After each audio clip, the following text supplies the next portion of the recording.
Hi there, investigators. It's time to uncover the truth behind another case. The case of Wendy Trapaga. Yolanda Cerillo was born in Miami, Florida. She was a 28-year-old single mother who lived a quiet life away from the hustle and bustle of the city. Yolanda had devoted herself to raising her daughter and being a model mother, giving up the party life. After a while, Yolanda was ready to find stability and a new partner. She began a relationship with Michel Escoto, a man known for his good looks and impeccable grooming. Their relationship, which started out innocent and harmonious, gradually developed into love. Yolanda and Michel met at a computer engineering school, although they had opposite personalities. She was calm and practical, while he was a romantic, adventurous, and gregarious person. Despite their differences, they found each other and began a promising relationship. Michel and Yolanda Cerillo seemed like an unlikely couple. However, after a year of living together, they started building a family. Yolanda, who already had a child from a previous relationship, was very happy to see her boyfriend Escoto loving her daughter. Everything seemed fine, but Michel still had one unfulfilled dream. He wanted to build a successful career and start his own business. Yolanda fully supported Michel's dream because she knew that his success would ensure a stable future for her and her daughter. She also hoped that they would get married and start a family.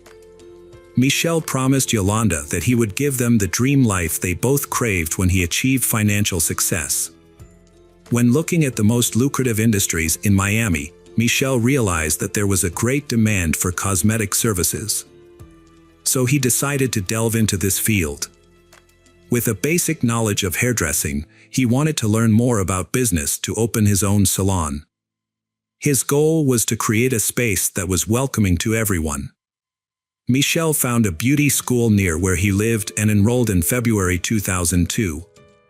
While studying at this school, Michel found himself different because he was one of the few men in the beauty industry, while he was surrounded by young, dynamic women. These women were very interested in Michel because he was charming and easily won their hearts. This made him popular among the female students. However, despite his relationship with Yolanda, Michel could not resist the charms of Wendy Trapaga, a beautiful 21-year-old girl. He began to flirt with her and often behaved inappropriately around her, but he still did not tell Yolanda about these things. Every night, Michel still returned to Yolanda, maintaining the appearance of a normal family life, but the more time he spent with Wendy, the more he felt guilty towards Yolanda. Wendy Trapaga was different from the women Michel had met before. Wendy was sweet, charming, and had the figure of a model. Wendy was born on April 29, 1981, the daughter of Miriam and Ernest. She grew up in a normal and loving family. Wendy had always been loved by her father, Ernest, who had always made sure that Wendy had grown up in an environment filled with love and respect. Ernest had been a cargo pilot, and his job had required him to travel frequently, which had made Wendy always look forward to his return from each trip. Every time he had returned home, Wendy had been extremely happy and had received a gift from him. March 31, 1988, had been an unforgettable day in Wendy's life, when she had been 16 years old. Wendy's father's plane had exploded at an altitude of 150 feet above the ground and had crashed into a barren land near the runway. This tragedy had taken the lives of all passengers on board. The deep sadness that Wendy had experienced that day had followed her throughout her life. Ernest had been 61 years old when he had passed away, leaving Wendy's mother, Miriam, deeply saddened. After becoming a widow, Miriam had devoted herself to supporting her family and had secured a position as a school administrative assistant. She had worked hard to be able to supervise extracurricular programs at an elementary school in Miami-Dade County. Eventually, Miriam had found love again and had married Juan Bonnets.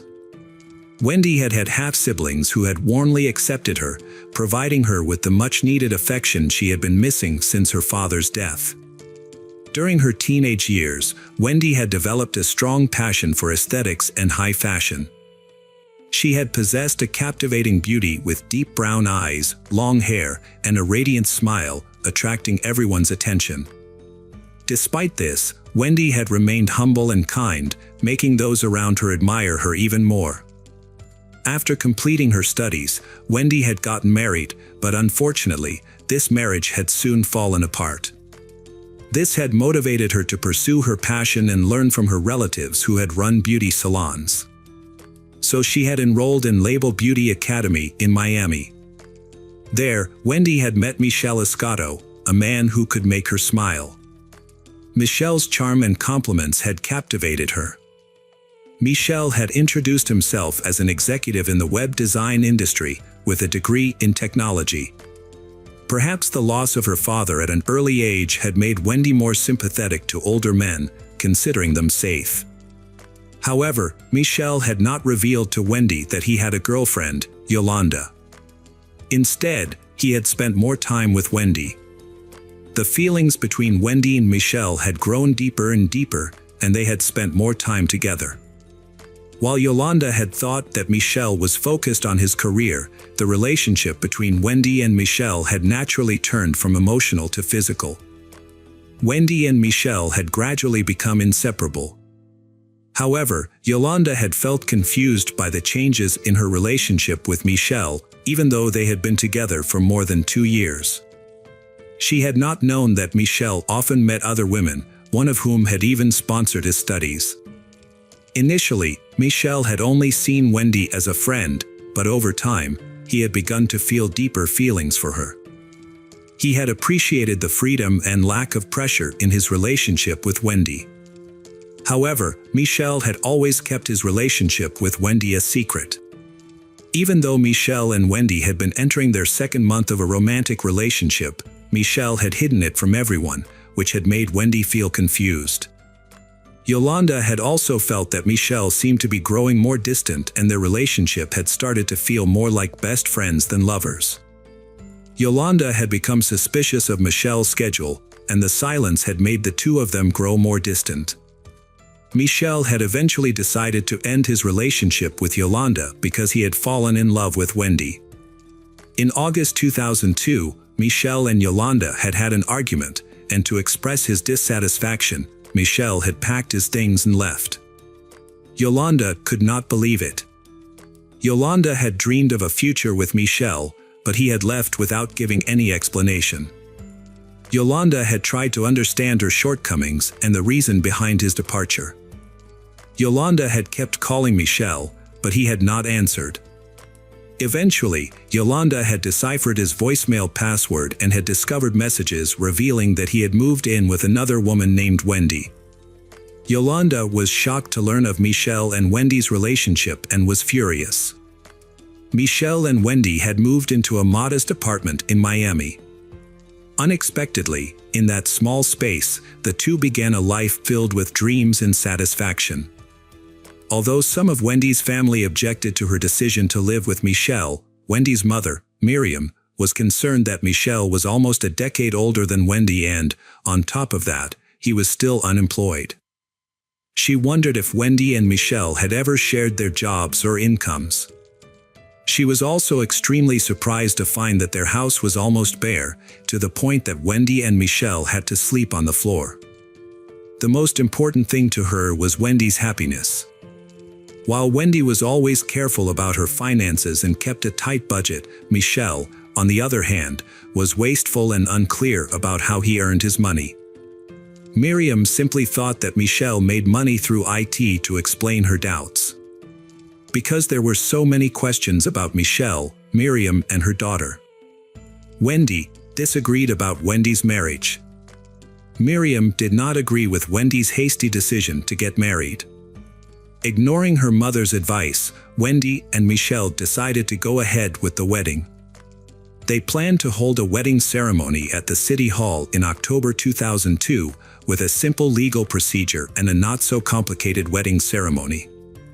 When Miriam asked why they got married so quickly, Wendy revealed that she was pregnant. On October 10, 2002, Wendy and Michel exchanged vows at the Miami Beach City Hall. They then planned a simple honeymoon in Key West, Florida. Michel and Wendy left on Friday, October 11th, planning to return Sunday evening. Their two-day adventure in Key West was filled with fun times. However, on Sunday, Michel and Wendy were reluctant to let their short vacation end. Michel had booked a luxurious suite in a prestigious, romantic hotel. Wendy was thrilled to have their honeymoon extended unexpectedly. Wendy informed her mother of the decision to extend their stay. Wendy's mother, Miriam, was also delighted to hear the news.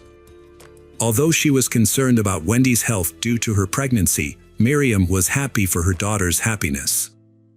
Michel and Wendy envisioned a romantic evening that included dining out, perhaps watching a movie, or dancing the night away at a nightclub. Michel and Wendy arrived at the hotel close to midnight and spent some time alone together in their room. Little did they know that this would be Wendy's last night on Earth. At around 5:30 a.m. on Monday, Miriam was awakened by a surprise phone call. When she looked at the clock, she felt anxious about such an early call. Miriam picked up the phone feeling even more nervous. It was Michel on the other end of the line, asking her if Wendy was with her and speaking in a cryptic tone. Michel explained that they had gone out drinking the night before and Wendy had wanted to stay even though he had been worried about their unborn child. This had led to their first argument in the car on the way home. He had gone back to the apartment alone while leaving her outside. When he had checked back after 5 to 10 minutes, she had disappeared. All attempts to contact her by phone had failed. After her conversation with Michel, Miriam had agreed to give Wendy some space even though she was extremely worried about where Wendy might be at the moment. She had tried not to panic, but she had known that Wendy did not act that way. At 6 a.m., a sanitation worker walking his routine route through a commercial warehouse complex in the Northwest Dade area had contacted Miami police after noticing something unusual in the parking lot between two cars. As he had gotten closer, he had come across a woman wearing a blue evening gown lying face down in a pool of blood. Forensic experts had been stunned when they had arrived at the scene and had seen blood splattered on a nearby vehicle. An autopsy later revealed that the woman had been struck multiple times with a heavy object, leaving her body disfigured beyond recognition. Although no weapon had been found at the scene, the deceased had been quickly identified as Wendy Trapaga thanks to a driver's license and a wallet containing identifying items found next to her. When Miriam had received the devastating news of her daughter's death, she had been plunged into a deep depression.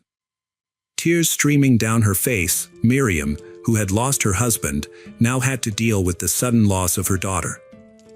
As the detectives had worked to determine the cause of Wendy's death, Miriam had received a call from Wendy's husband, Michel, asking for any updates on Wendy. Miriam had been speechless and had struggled to convey to Michel that Wendy was no longer alive. A detective had intervened, taking over the call to inform Michel that they would be visiting his home to discuss the matter in detail. Michel had been completely stunned and unable to speak. The police had taken Michel to the police station to gather more information. During a 14-hour interrogation, Michel had recounted the events of the evening leading up to Wendy's tragic death. As they had left the hotel and driven home around 3 a.m., Michel and Wendy had gotten into an argument over drinking. During the argument, Wendy had unexpectedly admitted to Michel that she was not pregnant, which had added to the tension of the argument. As they had approached their apartment, Michel had decided to go inside to give them both time to calm down, leaving Wendy in the car. That had been the last time he had seen Wendy.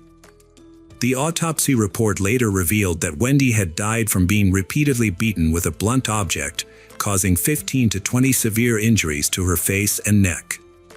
Her face had been unrecognizable due to the injuries.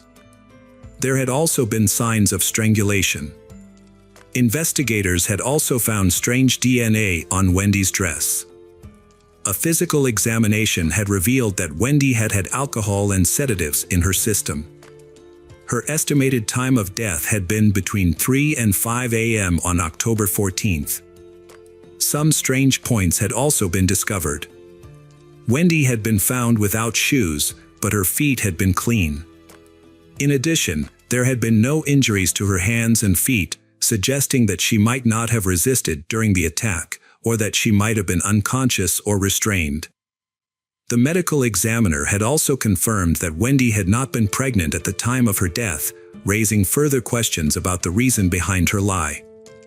Authorities had found a new lead. They had discovered that Michel had made a phone call at 3:15 a.m. the day his wife had died. Detectives followed up on a crucial lead and discovered that Michel's last call had been made to his ex-girlfriend, Yolanda. When informed of Wendy's death, Yolanda shared her love story with the police. She admitted to having had deep feelings for Michel and was heartbroken by his sudden passing. Despite attempts to contact him, he remained unresponsive until the fall of 2002, when he returned her call. When questioned, Michel admitted to having had an affair with another woman, but maintained that he had no feelings for Wendy. He said that he still loved Yolanda and hoped to reunite with her. Yolanda, who still loved Michel, trusted him again and hoped that this would rekindle their romance. However, Michel continued to live a double life. The investigation was hampered by the lack of solid evidence, including DNA, fingerprints, surveillance camera footage, or even a murder weapon. All they had were unsubstantiated statements. About 2 months after Wendy's death, Michel re-emerged as a prime suspect in the case. After being caught planning to cash in Wendy's life insurance policy, questions were raised about the true motives of Michel, who was the primary beneficiary of the policy. After this discovery, detectives suspected that Michel had a strong financial motive, seeing as the insurance policy was worth $1 million. The investigation team continued to pursue this theory. On the other hand, an unexpected aspect of Michel's personal history was revealed during the investigation. Michel had previously been arrested and charged with armed robbery. He was also charged with unlawful possession of a firearm and possession of drugs. 3 years after Wendy's death, detectives decided to interview Yolanda again, suspecting that she had more information than she had previously disclosed. After Wendy's death, Michel and Yolanda reunited and moved in together, but their life together was not a happy one.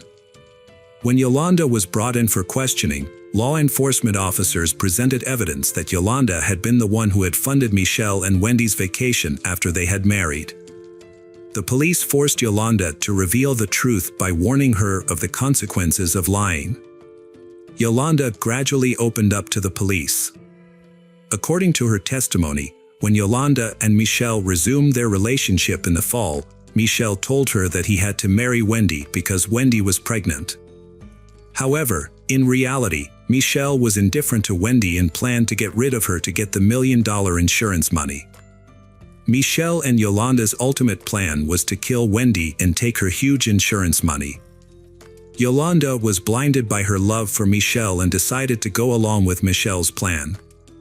The only thing she cared about was that Michel would reunite with her. According to the following testimony, after failing to get rid of Wendy during the holiday, Michel decided to take drastic action. Michel had laced Wendy's drink with a sedative in their hotel room. When Wendy began to fall asleep, Michel took her outside and put her in the car. In the middle of the night, Michel went to Yolanda's house and asked her to let him use her car. Michel then went to a parking lot far from the residential area in Northwest Dade and asked Yolanda to stay in the car for a while. Yolanda then witnessed Michel returning to her car with blood on his hands and a crowbar. They continued to Biscayne Bay, where Michel removed the murder weapon and washed away the evidence of the crime. Yolanda then drove Michel back to the residence she shared with Wendy, where Michel disposed of his bloody clothes. However, Yolanda's testimony may have been unreliable. Yolanda may have been more directly involved in the murder of Michel's wife. If Michel had not used the crowbar to kill his wife, it was possible that Yolanda herself was responsible for the brutality and disfigurement of Wendy's body. Unfortunately, the truth of this case may have remained unknown due to Yolanda's immunity agreement that protected her from arrest or prosecution. This was used by Michel's attorney to place the blame entirely on Yolanda in order to protect his client. However, after deliberating for just 2.5 hours, the jury convicted Michel Escoto of first-degree murder and sentenced him to life in prison without parole. While Wendy's family finally felt that justice had been served after years of waiting, they were not entirely satisfied that Yolanda Cerillo would continue to walk free. Hello, crime enthusiasts. Are you ready for another chilling investigation? The case of Debbie Lynn Randall. Debbie Lynn Randall was born on August 21, 1962, in Marietta, Georgia, to a loving family with 2 older brothers. Her parents divorced when she was young. Her mother later married a man named Roy, who became Debbie's stepfather. The family lived in a small apartment building. Debbie was a cheerful and sociable child. On the evening of January 13, 1972, after dinner with her family, Debbie went to the laundromat to supervise the laundry. Debbie's home was just a short distance from the laundromat, so her mother wasn't overly concerned about her safety when she was sent to do the laundry. The original plan was for Debbie to go with her brother, but he was feeling unwell, so Debbie's mother sent her husband to pick up the laundry and Debbie went with her stepfather, holding a box of laundry detergent. At the laundromat, Roy put the clothes in 2 washing machines and left, leaving Debbie waiting for the cycle to finish. After the wash, Debbie had to walk home and ask someone to pick up her clean clothes because she couldn't carry them herself. However, when the laundry should have been finished and Debbie still hadn't returned, her mother began to feel uneasy. It was getting dark outside, so she and her husband decided to walk to the laundromat to look for Debbie, but she was nowhere to be found. The employee informed them that Debbie had left the laundromat some time ago and had not returned.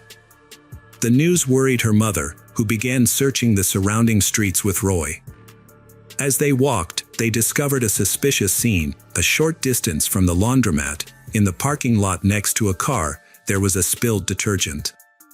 Since Debbie had brought a box of detergent with her, her mother suspected that it might be hers. Despite expanding their search to the entire parking lot and the surrounding area, they found no other sign of Debbie. Neighbors who knew the family joined in the search. Debbie's mother decided to call the police for help. The police investigated the parking lot and discovered their first clue: spilled laundry detergent just inches from a parked car, and on the car door, they found several clear fingerprints. The police found fresh fingerprints on the car that were located lower than the handle, which seemed unusual. They suspected that an unknown person might have grabbed the girl while touching the car at this spot. The officers collected the fingerprints and sent them to forensic experts for analysis. They also started searching for the car's owner to confirm whether the fingerprints belonged to them. With no other leads, the police began a thorough search of the area, looking for new clues or witnesses. The laundry worker reported that she did not see anything suspicious. Debbie had waited for the laundry to finish, then left the building with the detergent box. It is possible that she went home to ask someone to pick up her clothes.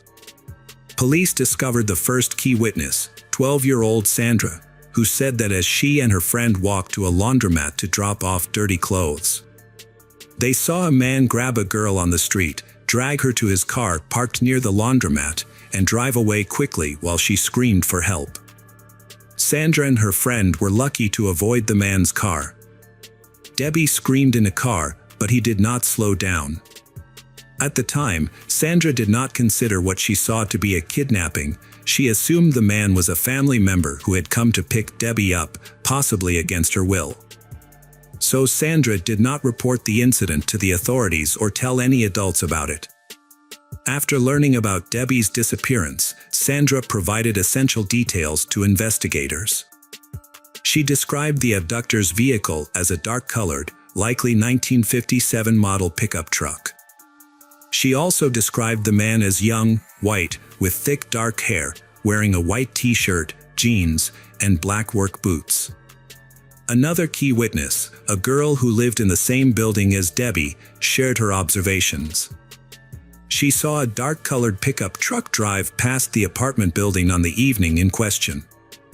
The girl initially thought the driver of the car was her uncle, but when he stopped in front of her and looked at her, she realized it was someone else. She described the driver as a white man with medium-length dark hair and provided additional details about his appearance. She also reported that he parked his car near their building, next to the same car where a detergent spill would later be discovered. Another witness, a man who lived near the girl's home, reported that a dark-colored pickup truck, possibly a Dodge, almost hit him while he was driving to visit his wife in the hospital. The driver appeared to be in his 30s with dark hair, and the witness saw a girl in the car trying to escape while the driver held her with one arm. Based on these accounts, the police believed Debbie had been kidnapped. They circulated the suspect's vehicle to all patrol units and created a composite sketch of the driver based on descriptions from witnesses. Some officers searched for similar vehicles and checked their owners, while others conducted a wide-ranging search for the girl. As the days passed, more volunteers and police from surrounding towns joined the search. Police questioned Debbie's family, and after investigation, they were all cleared as potential suspects. Debbie's biological father, who lived in the same city, was notified of her disappearance at work and immediately joined the search effort. Police also ran background checks on convicted criminals who lived near Debbie's home, but none of them appeared to be viable suspects. The search for Debbie continued for over 2 weeks without any significant leads. It wasn't until January 29th, when a group of students joined the search teams, that a breakthrough occurred. The students were sent to search a wooded area several miles from Debbie's house. After nearly 5 hours of searching, one of the students noticed a set of tracks on the ground that led from the trail into the forest, suggesting that something had been dragged into the woods. As they followed the trail about 150 feet into the woods, they discovered a human body and immediately contacted the police. Upon further inspection, they quickly identified the body as Debbie Randall. She was wearing the same outfit her mother had described on the day she went missing. However, her shoes were missing. The medical examination of the Debbie's body revealed that she had been strangled to death and had also been sexually assaulted. A single dark hair was found on her body, which was likely to belong to the killer. Although DNA analysis was not available at the time, experts were able to examine the hair under a microscope and estimate that it came from a man between the ages of 18 and 30. The investigation then focused on the victim's clothing, which was covered in soil. Police enlisted the help of a geologist to analyze the soil, along with a forensic team. They discovered that some of the soil contained a type of soil mined less than 10 miles from their town called North Georgia clay. However, other stains on the clothing were found to be from a different type of clay, mined by a company just 2 miles from where the body was found. Police theorized that the perpetrator did not kill Debbie immediately, but rather drove her to remote areas, sexually assaulting her in one location and killing her in another, before finally dumping her body in the woods. Police believe the killer may have been hired by one of the nearby mining companies. After contacting these companies, the police searched the employees of both companies but did not find the suspect or the vehicle described by the victims. Furthermore, they found fingerprints near the abduction site, but unfortunately, when these fingerprints were compared to the suspects, there was no match. Debbie's death sent shockwaves through the city, with thousands attending her funeral. Police repeatedly ran into roadblocks in their search for clues. Police officer Morris Nix investigated many suspects and eventually narrowed the list down to 4 people. For Morris Nix, Debbie's murder remained a top priority throughout his career.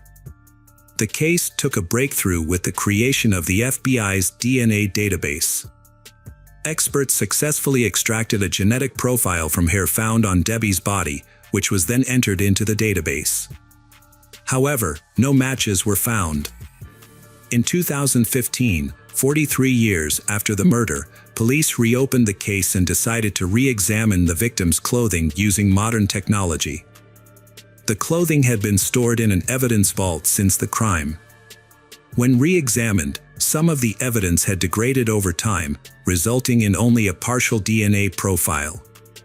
In 2018, Debbie's mother gave an interview, expressing her hope that her daughter's killer would be found. After the tragedy, she found it unbearable to stay in their apartment, so she moved to another city. Her only wish was for the case to be solved before she died.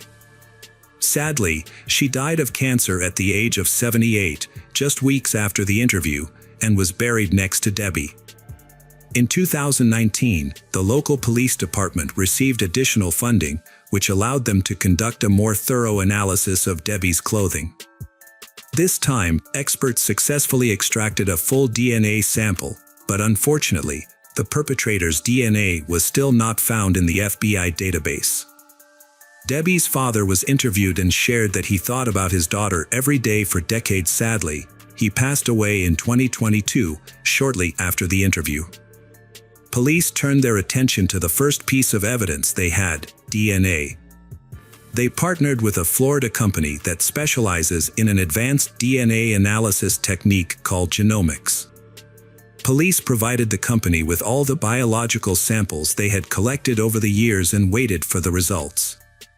Experts created a DNA profile of the suspect and began searching for his relatives in public genetic databases.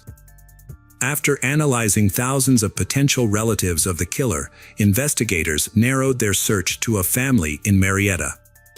In 2023, police asked the family to provide a DNA sample, which they agreed to. Analysis showed that the killer was indeed a close relative of the family. Experts re-examined the family tree and quickly identified a man named William Rose. However, William Rose committed suicide in 1974, just 2 years after Debbie's murder. Police obtained a warrant to exhume William Rose's remains and took a sample of William Rose's DNA for analysis. 51 years after Debbie's murder, police finally identified William Rose as the killer. At the time of the murder, William Rose, 24, lived in the same building as Debbie's family, and he visited them frequently. The case has finally been solved. Debbie's brother, Melvin, is the only living relative. Melvin attended a press conference and expressed gratitude to everyone involved in solving the case that lasted more than 50 years. Again, true crime fans. We've got another mysterious case to explore, the case of Tara Baker. Tara Baker was born on January 20, 1977, in East Point, Georgia. Her parents divorced when she was young, and her mother later remarried. She is the eldest of 4 siblings. From an early age, she showed a strong interest in the legal system, with the desire to pursue a career as a lawyer or judge. She would often engage in mock trials with her stuffed animals, create contracts with her relatives, and even write letters to politicians, including the President of the United States, to express her opinions. After high school, Tara attended Georgia College, where she earned 2 bachelor's degrees in just 3 years, graduating in 1999. She then enrolled at the University of Georgia, one of the top law schools in the country, located in Athens, a small town close to her parents' home. To avoid dorm life, Tara rented a house with 2 other university students, one of whom she knew from college. Tara worked at a prestigious law firm in downtown Athens, covering her expenses and gaining valuable experience in her future profession. In January 2001, Tara spent a lot of time studying at the university library. On the evening of January 18th, she went to the library to study with a friend. Her friend left the library around 7:30 p.m. Tara stayed behind, calling her friend at 9:46 p.m. to check if she had arrived home safely, mentioning that she would head home soon. The next day, around 6 p.m., Tara's mother, Virginia Baker, received a phone call from a woman who identified herself as a detective. The detective tells Virginia that they need her daughter Tara's fingerprints for their current investigation. Believing it was a prank, Virginia hung up, but her curiosity got the better of her. She decided to call the Athens police station to verify the call. Police said the caller was actually a forensic detective, and they further informed her that there had been a fire at Tara's home. The detective explained that they were trying to locate Tara, but so far, they had only found one of Tara's roommates, who had been out at the time of the fire. The other roommate was also missing, and investigators suspected that the unidentified body they found might be one of them. Virginia was desperate for information and asked the detective to describe the room where the body was found. The detective's response sent a chill down Tara's spine. The room was filled with Tara antique items, which she had spent years collecting. Virginia and her family immediately drove to Athens to see what was happening to their daughter, hoping that it was just a misunderstanding and that Tara was safe. Upon arriving at the police station, they were forced to wait for several hours without receiving any updates. Eventually, a detective emerged and delivered the devastating news. The body found in the house was indeed Tara's, and her death was a result of murder, not the fire. However, the detective was exhausted and declined to answer any questions.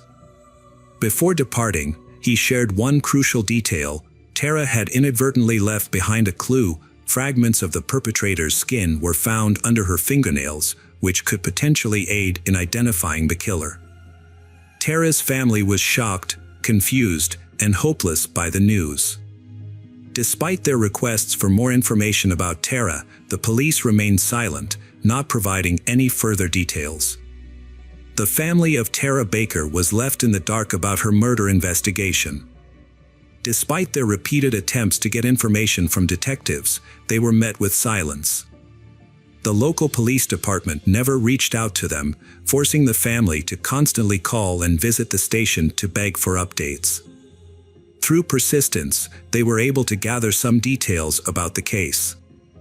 Firefighters were called to Tara's address on January 19th at approximately 11 a.m. in response to a fire. After extinguishing the flames, they found Tara's body inside. The medical examiner's report confirmed that she had been murdered, with signs of strangulation and stab wounds. It appeared that the killer had set the fire to destroy evidence after Tara's death. However, the police refused to share the medical examiner's report with Tara's parents, leaving them without crucial information about her murder. The family also discovered that some evidence may have been destroyed by the firefighters. Unfortunately, this is not uncommon in cases like this. Investigators may not have properly secured the crime scene, which could have resulted in the loss of evidence. As Tara's family sought answers about her death, they were met with a lack of transparency and disrespect from the police. They were not kept informed about the investigation, were often treated rudely and unprofessionally. In an attempt to hold the police accountable, they began to record their conversations and filed complaints, but these efforts yielded no results. The family sought the advice of a renowned criminologist. However, the local police department would only allow him to review the case materials under one condition: he was not to share any information or findings with Tara's relatives. This left Tara's family unable to find answers about her death. Tara's family waited 10 years to get her death certificate. After writing to the state governor, they finally received it, but it didn't give them the answers they were looking for. Instead of explaining what caused her death, the certificate simply stated that she died from multiple injuries, without providing any further details. Despite the police continued their investigation, but their actions raised several questions. When Tara's body was discovered, firefighters immediately called the police, recognizing that a murder had taken place. But the crime scene was seriously destroyed due to extensive damage from the fire and water used to extinguish it. Furthermore, the family later discovered that some surviving items at the crime scene were not examined for fingerprints. Tara's laptop was found missing from her room, but other valuables were intact. Since there was no evidence of forced entry, investigators suspected that Tara was familiar with her killer and had voluntarily allowed them into her room. Although the crime scene was heavily damaged due to the fire, investigators established that Tara's 2 roommates were away from town at the time, leaving Tara home alone. Because it was difficult to determine the exact time of death, medical experts narrowed the window down to a time frame of 10 p.m., when Tara left the library, to 11 a.m., when neighbors called the fire department. The likelihood of the crime occurring during the early morning hours, given the speed at which the fire spread. The police investigation uncovered 2 significant leads. One involved a witness who reported seeing a middle-aged white man running down the street on the morning of the murder, wearing only a t-shirt and jeans despite the winter weather. Additionally, the police discovered a suspicious phone call made to Tara's university a few days before her death. A heavily intoxicated man had called the university's student information line. The man managed to correctly provide Tara Baker's name and request her phone number. Although the phone call was highly suspicious, the police were unable to identify the caller. Meanwhile, Tara's boyfriend became an immediate person of interest in the investigation. He provided an alibi, which was verified by the police, but they continued to view him with suspicion. Police have repeatedly questioned him and asked him to provide additional biological samples, answer additional questions, or undergo a lie detector test. Tara's boyfriend was asked to identify her body after the fire. He had traveled from another city to Athens as soon as he heard the news. Although Tara's parents were already in town, the police requested that the boyfriend make the identification. However, he was not allowed to enter the house. Instead, a police officer took a photograph of the body and showed it to him on a camera screen. The boyfriend was shocked and unsure if the body was Tara's. To confirm, he asked to see a pair of earrings he had given her. The officer retrieved the earrings from the body Tara's and showed them to him. After seeing the earrings, the boyfriend confirmed that the body was indeed Tara's. The police then shifted their focus to a male student who had a reputation for being troublesome. Several female students reported that he had repeatedly asked them out on dates, despite being told no, and made them feel uncomfortable with his behavior. The student had also asked Tara out multiple times, despite knowing she had a boyfriend. Detectives investigated the student but found no evidence linking him to the crime. They even asked Tara's friends to monitor the boy's activities, but this did not bring any new progress. Detectives began to focus on another suspect, a guy who was Tara's co-worker. When they interviewed his co-workers, they discovered that his behavior in the days leading up to the murders was very strange. Specifically, he had stopped socializing with a group of close co-workers. Additionally, just days before the murders, he had told Tara that he would not be able to attend her birthday party, which was scheduled for the day after the murders. On the morning of January 19th, one of Tara's co-workers tried to convince him to attend birthday celebration, as Tara had been hurt by his initial refusal. When the colleague visited the attorney's office, however, he was nowhere to be found. This was unusual, as the attorney was typically present at the office in the mornings. A check of his work schedule revealed no meetings or appointments, adding to the mystery of his absence. His behavior raised suspicions after Tara's murder. He was absent on the day of the murder, but the next day, he visited a colleague's home and acted strangely. Many suspect that he regularly used illegal drugs, which may have contributed to his erratic behavior. The co-worker noticed several fresh scratches on his neck, which were notable because several pieces of skin were found under Tara's fingernails, suggesting that she may have scratched her attacker in self-defense. When questioned about the scratches, he claimed he got them from a cat and denied any involvement in Tara's murder. However, when asked about his suspicions regarding the killer, his response was unusual. He screams that Tara's father is the culprit, but he cannot produce any evidence to back up his accusation. Furthermore, he resigned from his position just a few months after the murder and left the state. It is unclear whether the police compared his DNA with the samples found under Tara's nails. But they have not shared any information about this aspect of the investigation, even with Tara's relatives. The police discovered that he was married, but still secretly dated 2 female colleagues. This revelation could explain his unusual behavior and unexplained absences from work. Both women also suspected that he was using illicit substances. However, police found no evidence to prove his involvement in the murder and eventually cleared him as a suspect. The detectives also investigated the maintenance company employees who had access to the house where Tara lived.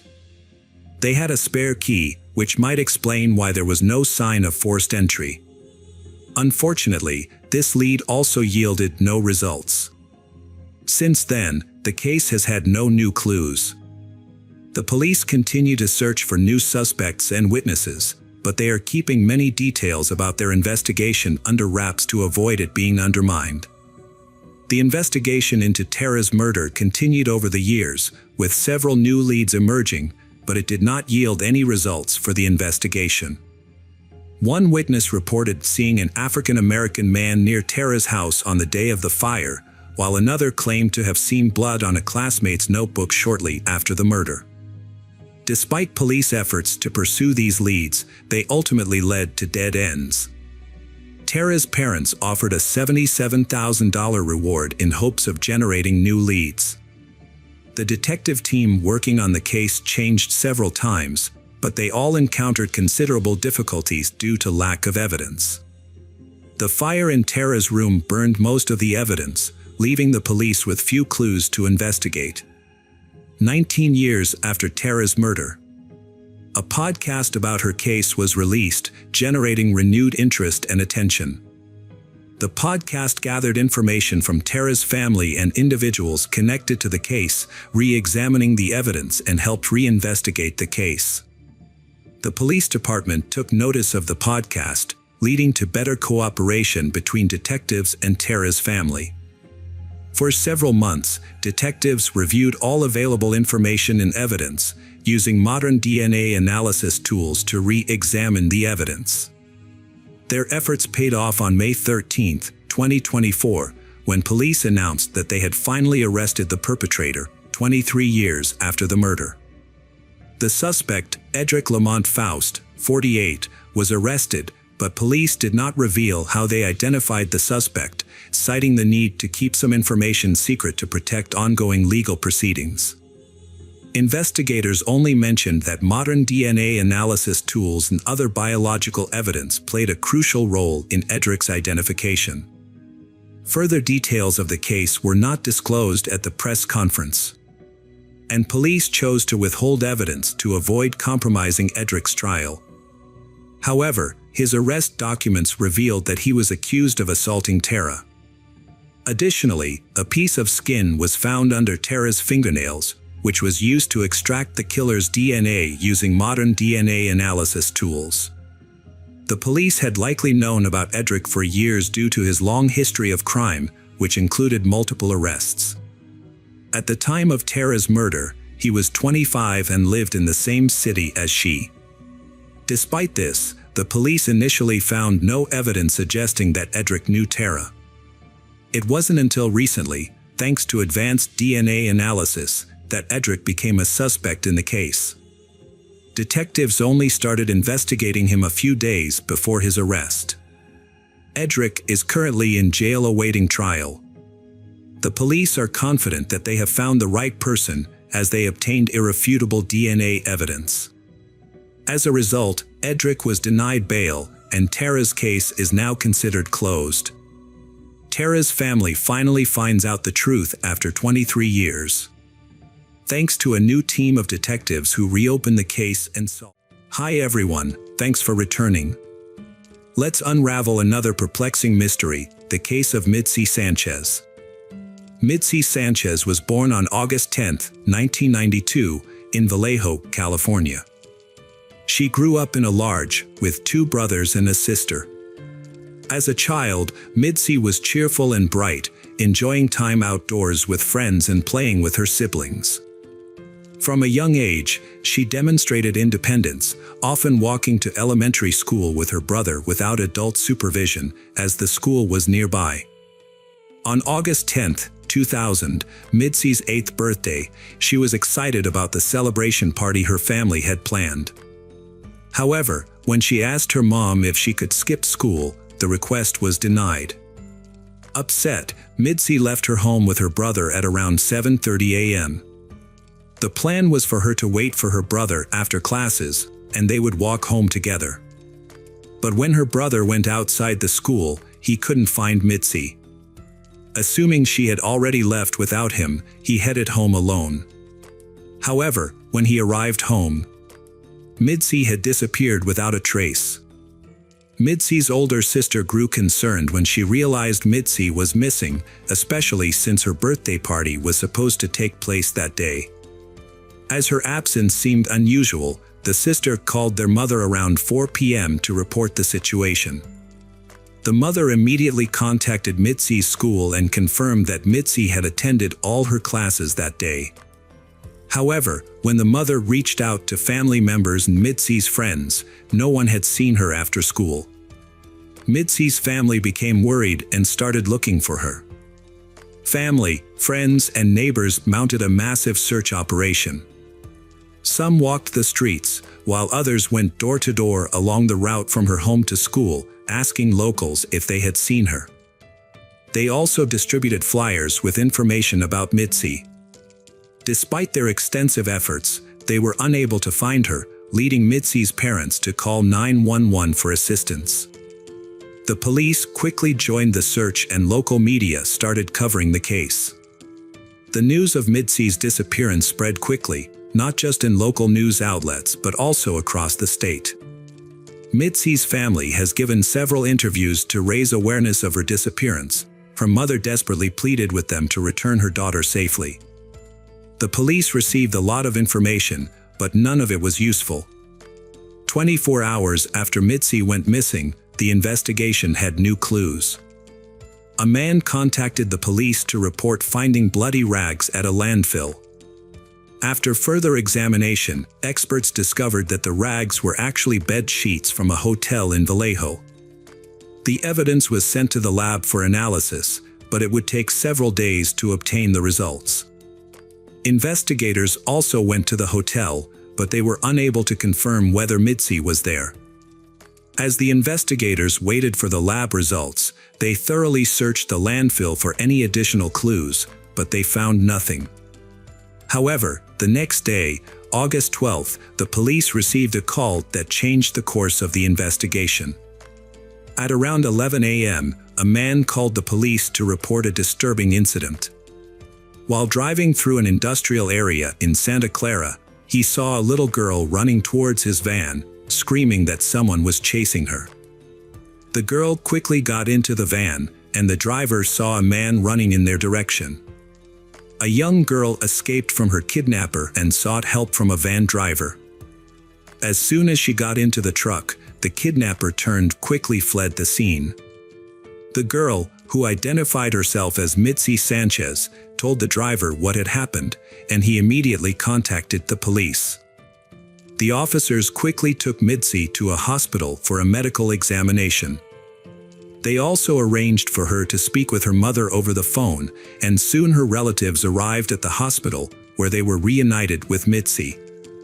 The van driver proved to be a valuable witness in the investigation.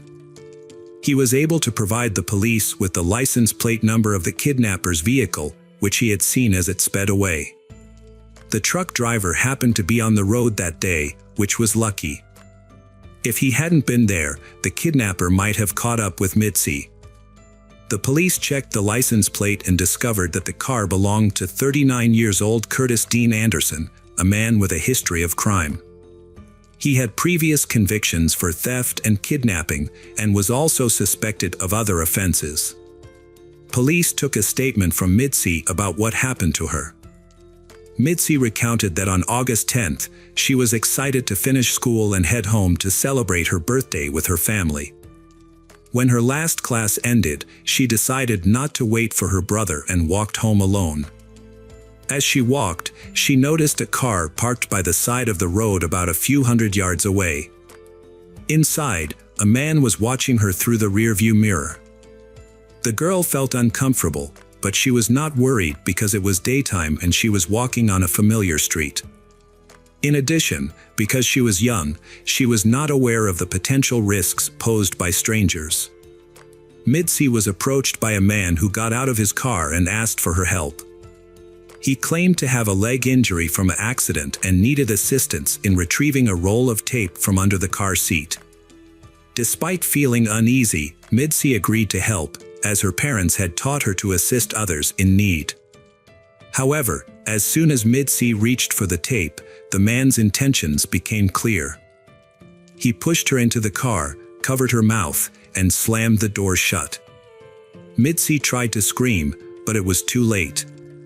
The man drove away, Mitzi to watch in horror as they passed by her home, where her family was preparing to celebrate her birthday.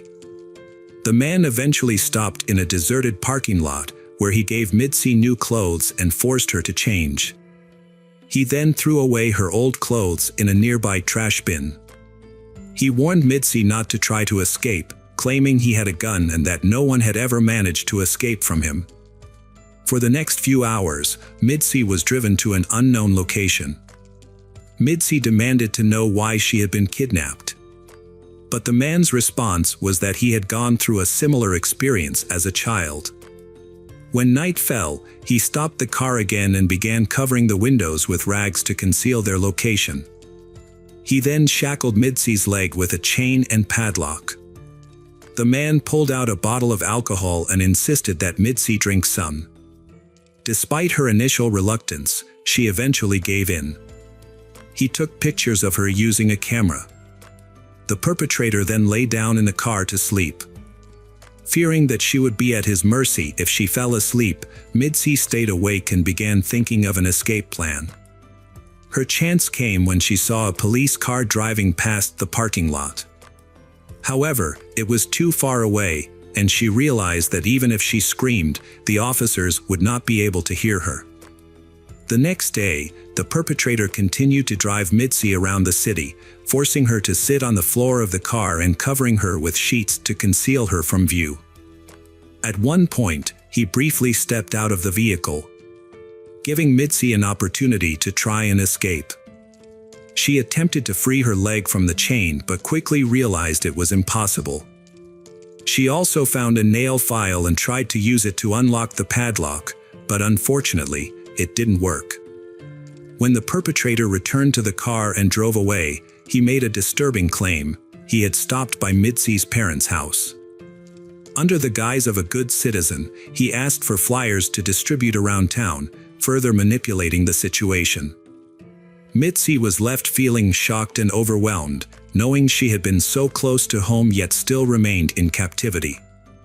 Over the next few hours, the perpetrator repeatedly stopped the car, getting in and out. Eventually, he drove to a remote area outside of town and parked. There, he committed a sexual assault against Mitzi, leaving her in a state of shock.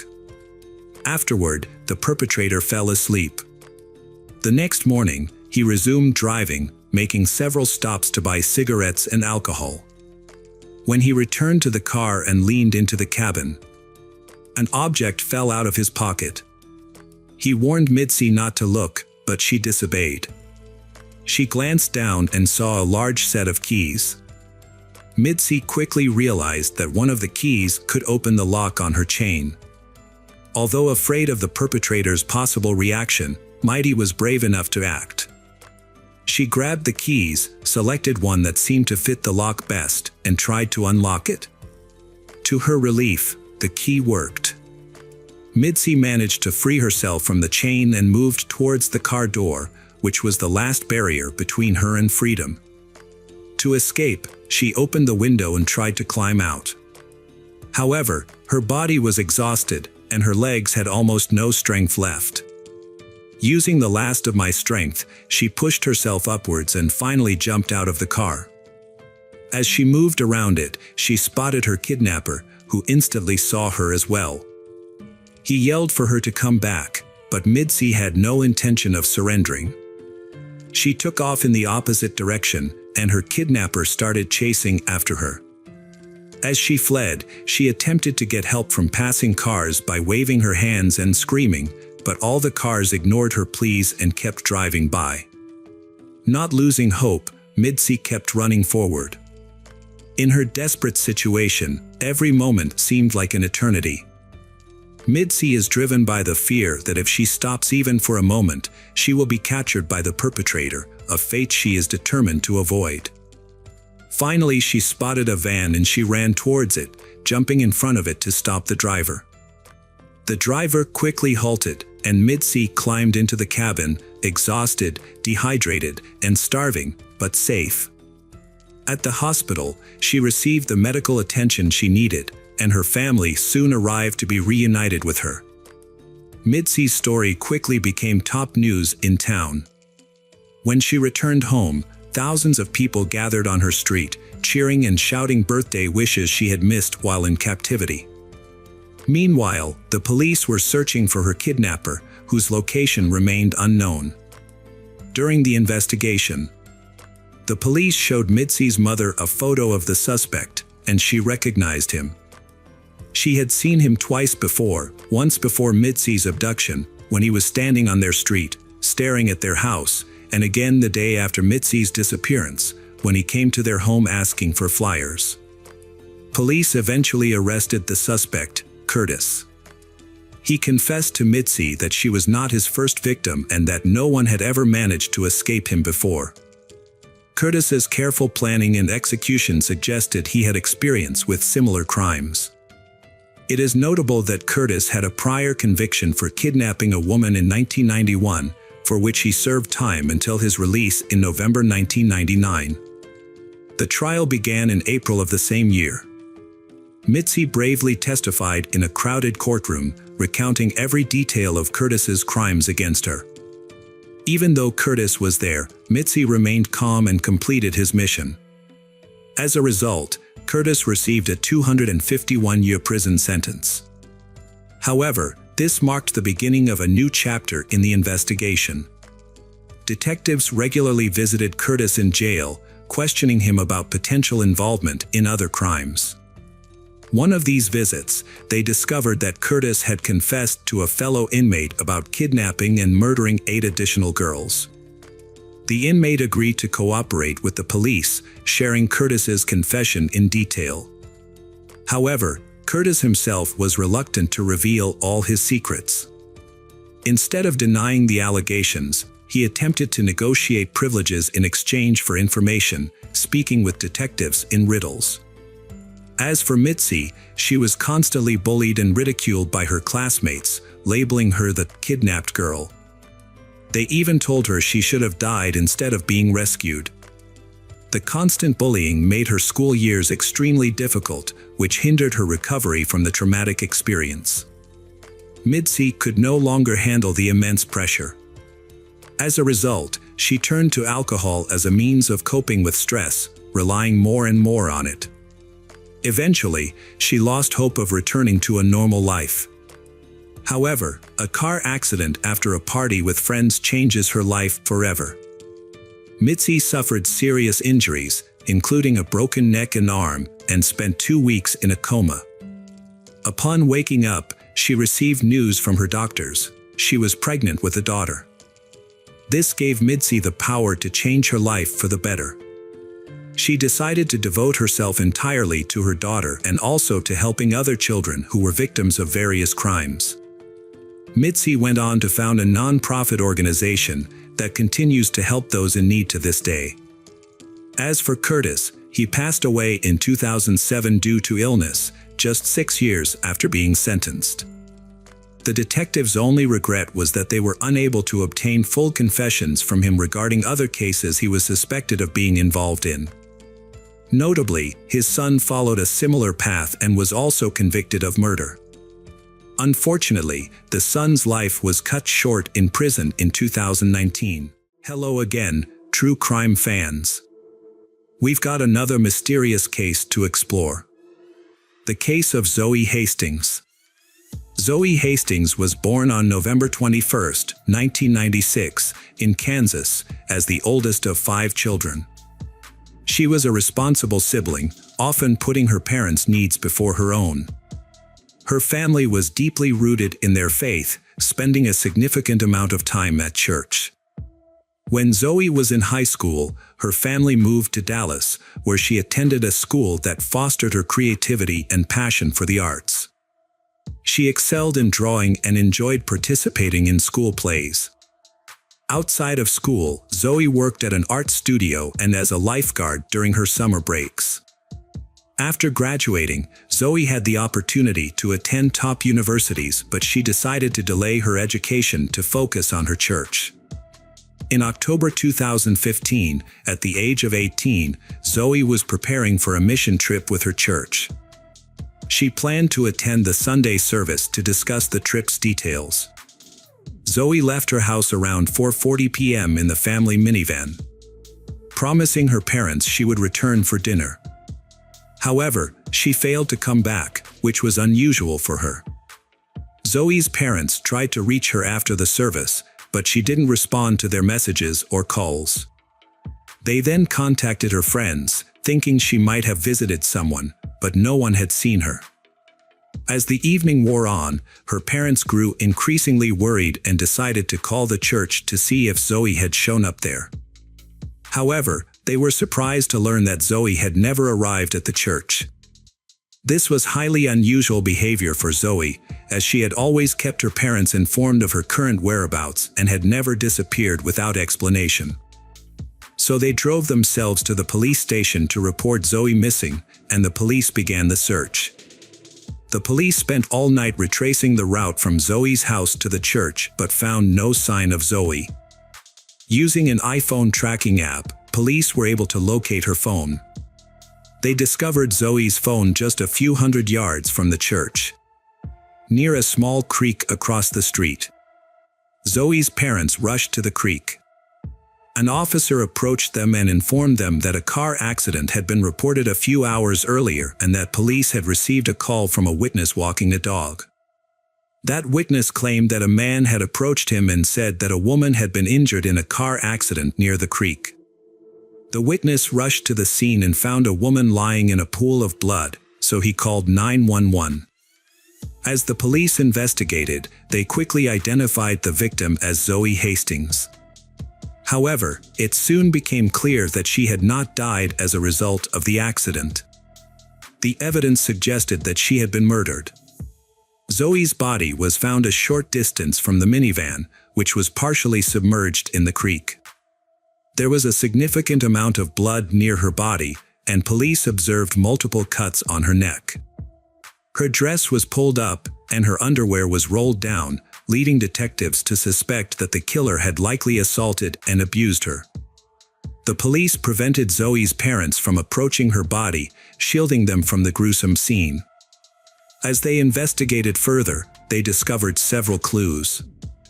Notably, all the minivan doors except the driver's side were locked, suggesting that the perpetrator may have driven the vehicle themselves or approached Zoe directly at the scene. Beneath the bridge, about 10 feet from the creek, a blood-stained knife was discovered. It's likely that this was the weapon used in Zoe's murder. By examining her phone records and GPS data, investigators established that Zoe had arrived at the creek by 5:01 p.m. after leaving home at 4:41 p.m. GPS revealed she drove there in approximately 20 minutes, indicating her death probably occurred within a few minutes of arrival.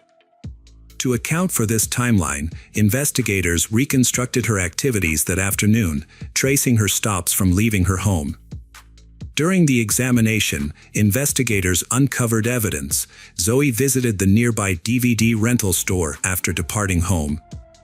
To return a DVD she borrowed from that rental shop situated beside a Walgreens, near her place of residence. More than 50 people near that area had confirmed it. Among them had been Lester Clark, a tattoo shop employee who had worked next door to the DVD store. It wasn't until a few hours after work around 4:45 p.m. that Lester revealed he had seen a female customer who had been shopping at the store and had approached her. Lester admitted to having witnessed Zoe going to the DVD rental store. Lester added that he saw a man behaving suspiciously near the crime scene. Lester described the man as short and heavily built, and African American. However, Lester was too far away to notice any other distinguishing features. Later that evening, Lester saw the same man walking towards the store alone. The second witness, Gary Whitman, a homeless man, corroborated Lester's account. At around 4:45 p.m., Gary saw a woman approaching a white minivan in the parking lot. A man then approached her from behind, preventing her from entering the vehicle. The man showed her something from his pocket, and the woman subsequently got into the car, moving to the passenger seat. The man then drove away. Gary also described the suspect as short and heavily built, and African American, and found the situation highly suspicious. He went into the store and asked the clerk to call 911, but it is unclear if the clerk made the call. During the investigation, experts made several key discoveries.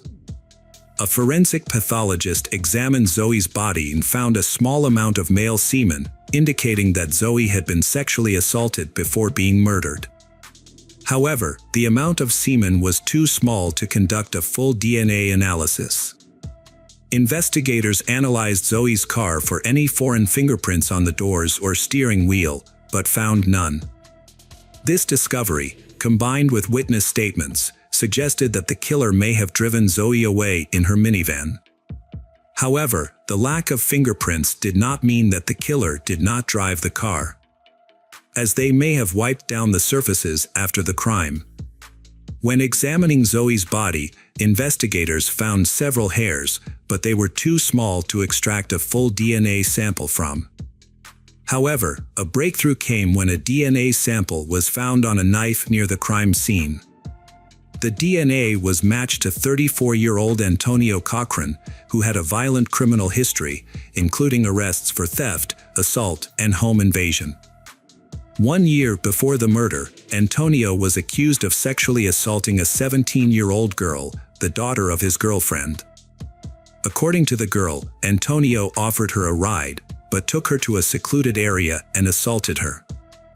He was arrested and claimed that the sex was consensual, but the prosecution was unable to prove his guilt, and he was acquitted. Antonio became the prime suspect in the murder investigation. As a result, he was arrested. However, during the interrogation, Antonio denied any involvement in the crime. To gather more evidence, investigators collected a DNA sample from Antonio and compared it to the semen found on the victim's body. Unfortunately, both DNA samples were too small for a full analysis, so the experts used a different method. The partial DNA profiles from the hair and semen were then compared to Antonio's DNA. The results showed that it was match, but not definitively. Meanwhile, detectives searched Antonio's smartphone and found some incriminating text messages. On the day before the murder, Antonio sent a message to a friend he lived with, stating he was moving out and would never see him again. At 1:48 a.m.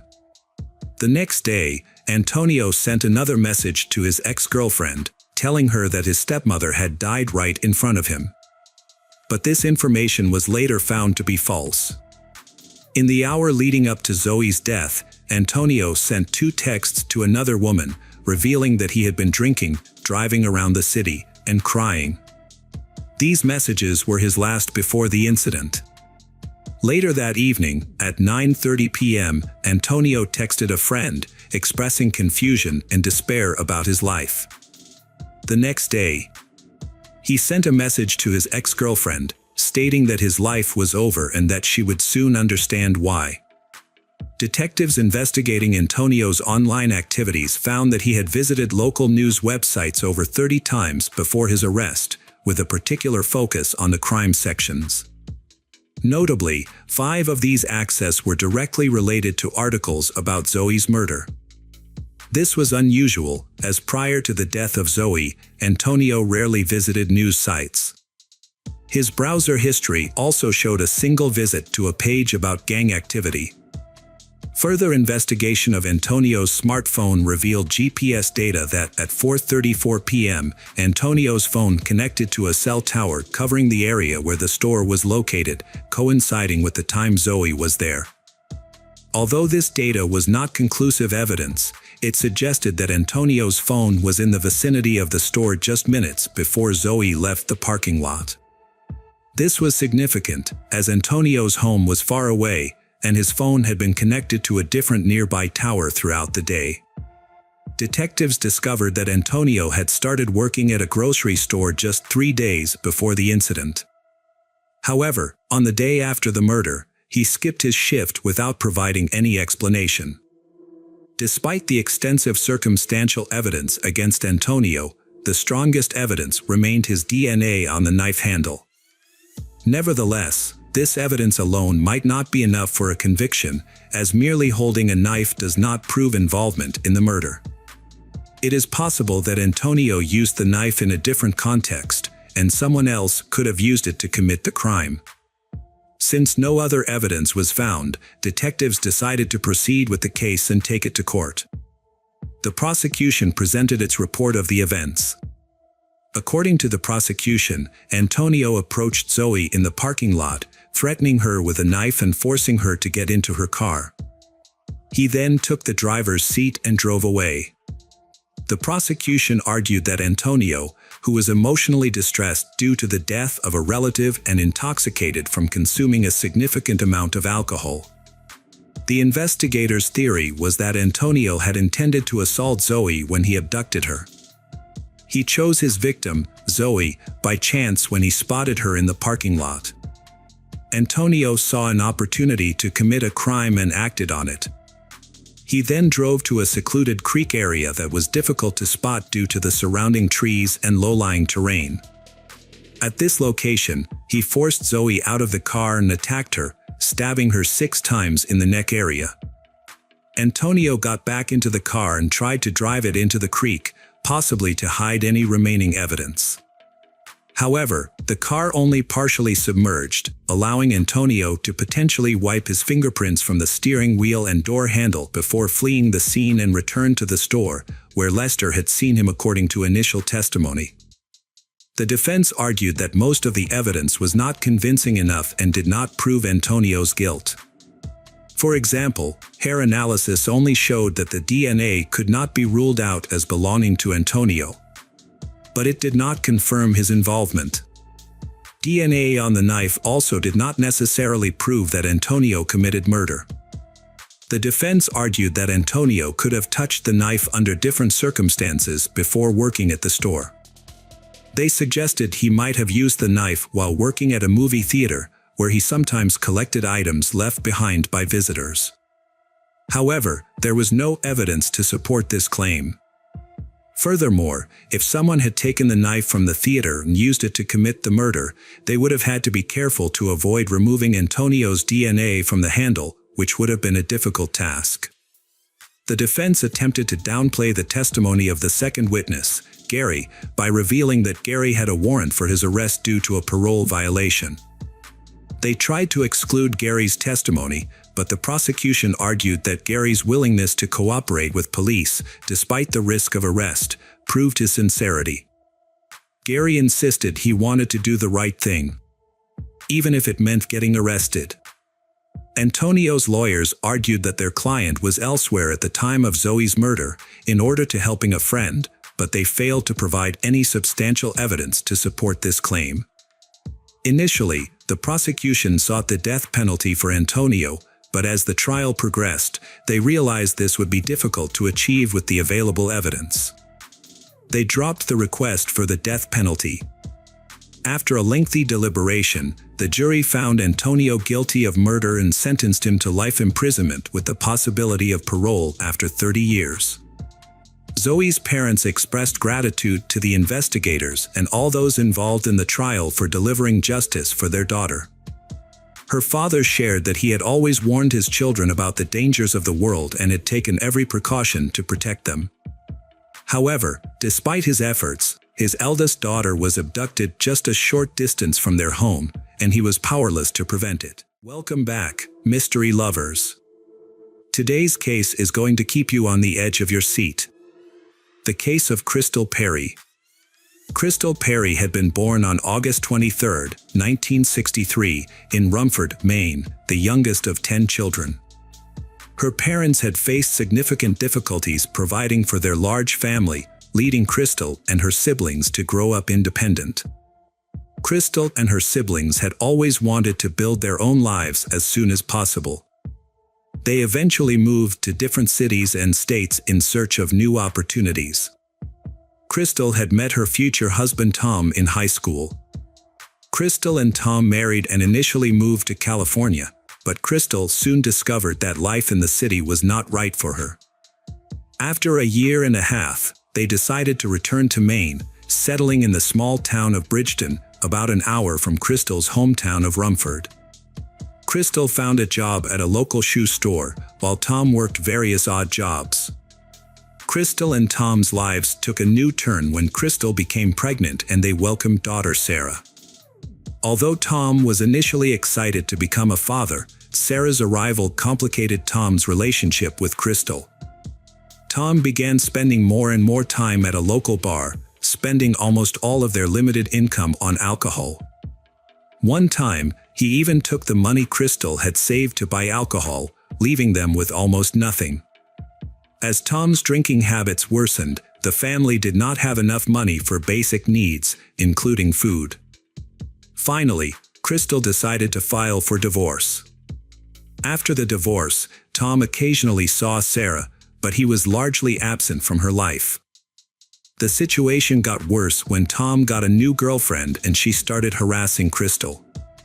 This girlfriend would call Crystal, make threats, come to her house, and cause provocations, all because she was upset with Crystal's past relationship with Tom.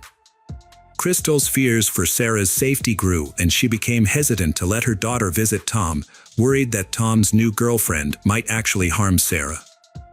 Crystal moved in with her mother and worked hard to save enough money to buy her own house.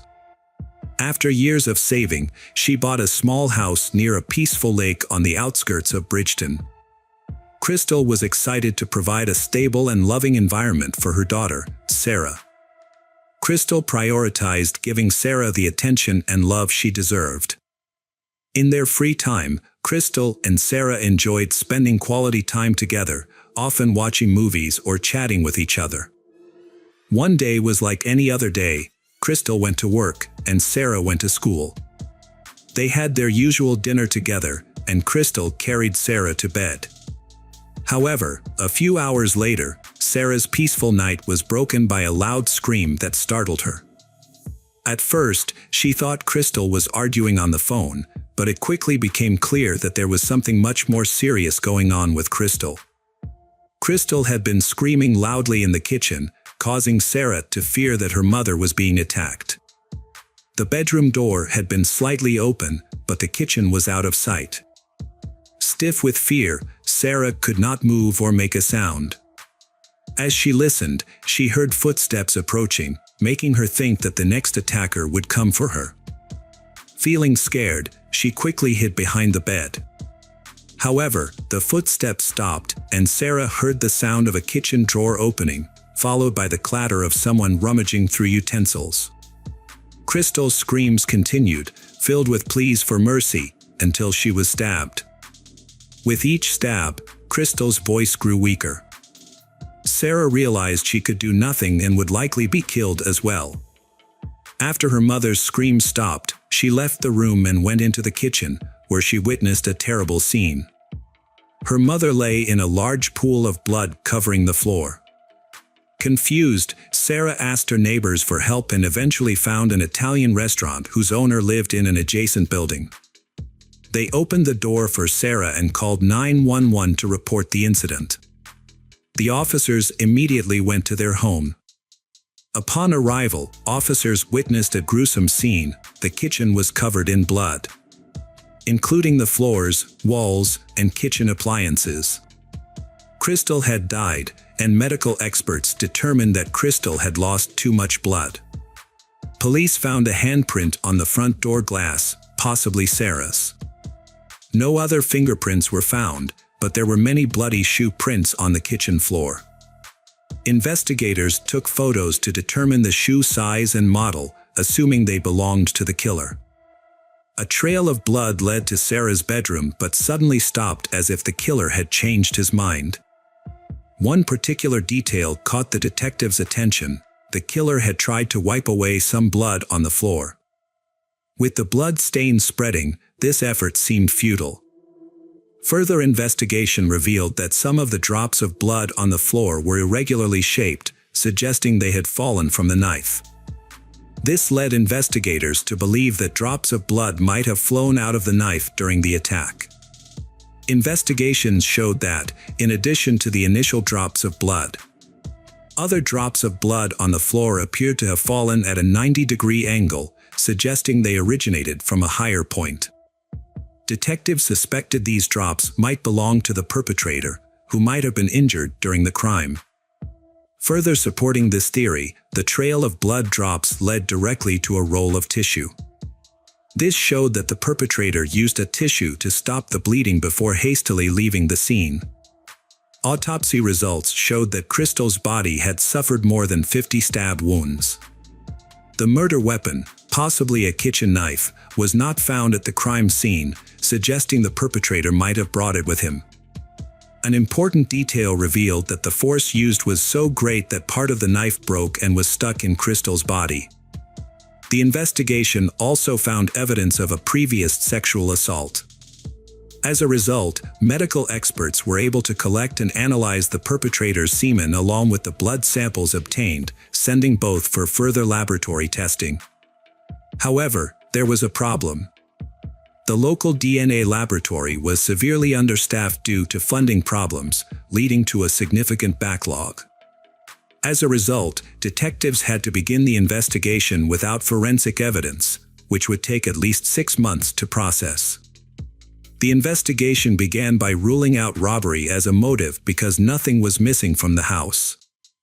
Furthermore, there were no signs of forced entry, so the police suspected that the victim had arbitrarily opened the door to let the perpetrator in. Since she was wearing pajamas, it was unlikely that she was expecting visitors. Detectives came up with 2 theories. Either the victim knew her killer, or someone she didn't know knocked on her door and convinced her to let them in under false pretenses. To pursue this lead, detectives turned their attention to the only witness, Sarah, who was undergoing a medical examination at the hospital. The police began questioning Sarah about the killer, and she explained that she had stayed in the bedroom until the incident was over.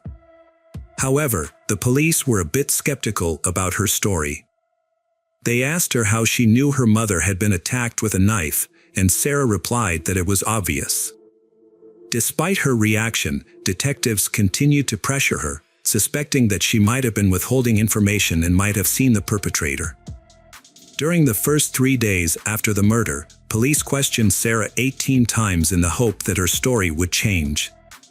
However, she always maintained that everything happened as she initially described. Meanwhile, detectives pursued other leads and achieved their first breakthrough. They discovered a pair of boots at a local shoe store whose sole pattern resembled bloody footprints found at the crime scene. Additionally, they learned that Crystal had been harassed by Teresa, Crystal's ex-husband's girlfriend. Despite evidence that the killer was a man, the police decided to investigate Teresa, considering her history of threatening to kill Crystal. Maybe Teresa had found an accomplice to commit the crime. However, detectives found no evidence to support this theory. Further investigation revealed that Crystal was in a relationship with a man named Dennis at the time of her death. The two had met 2 years ago when Dennis started working at the shoe store. Dennis and Crystal began dating, and Dennis eventually proposed to her. Although Crystal accepted, they never married. Their relationship was tense, with frequent arguments and Dennis engaging in aggressive behavior, such as breaking objects and banging on walls. However, there was no evidence that he ever physically harmed Crystal. The day after Crystal's murder, detectives visited Dennis at his home. When they asked if he had left the house the night before or if he had seen Crystal, Dennis immediately asked if she was dead and then fainted. After regaining consciousness, he answered the detectives' questions. Dennis explained that he had planned to visit Crystal that evening but was delayed because he was helping a friend fix his car. When he later called Crystal, she said it was too late, leading to an argument and Dennis staying home.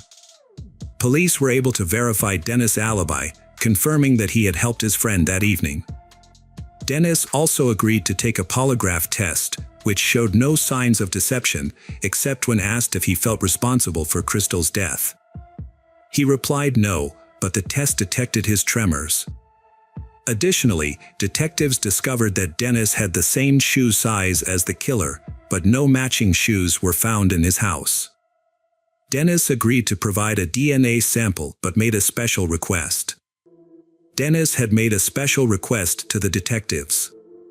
If they decided to arrest him, he had asked them to enter his workplace through the back door, instead of the main entrance. He had explained that he did not want to disrupt the work environment or make noise in front of his colleagues because his boss had always treated him kindly.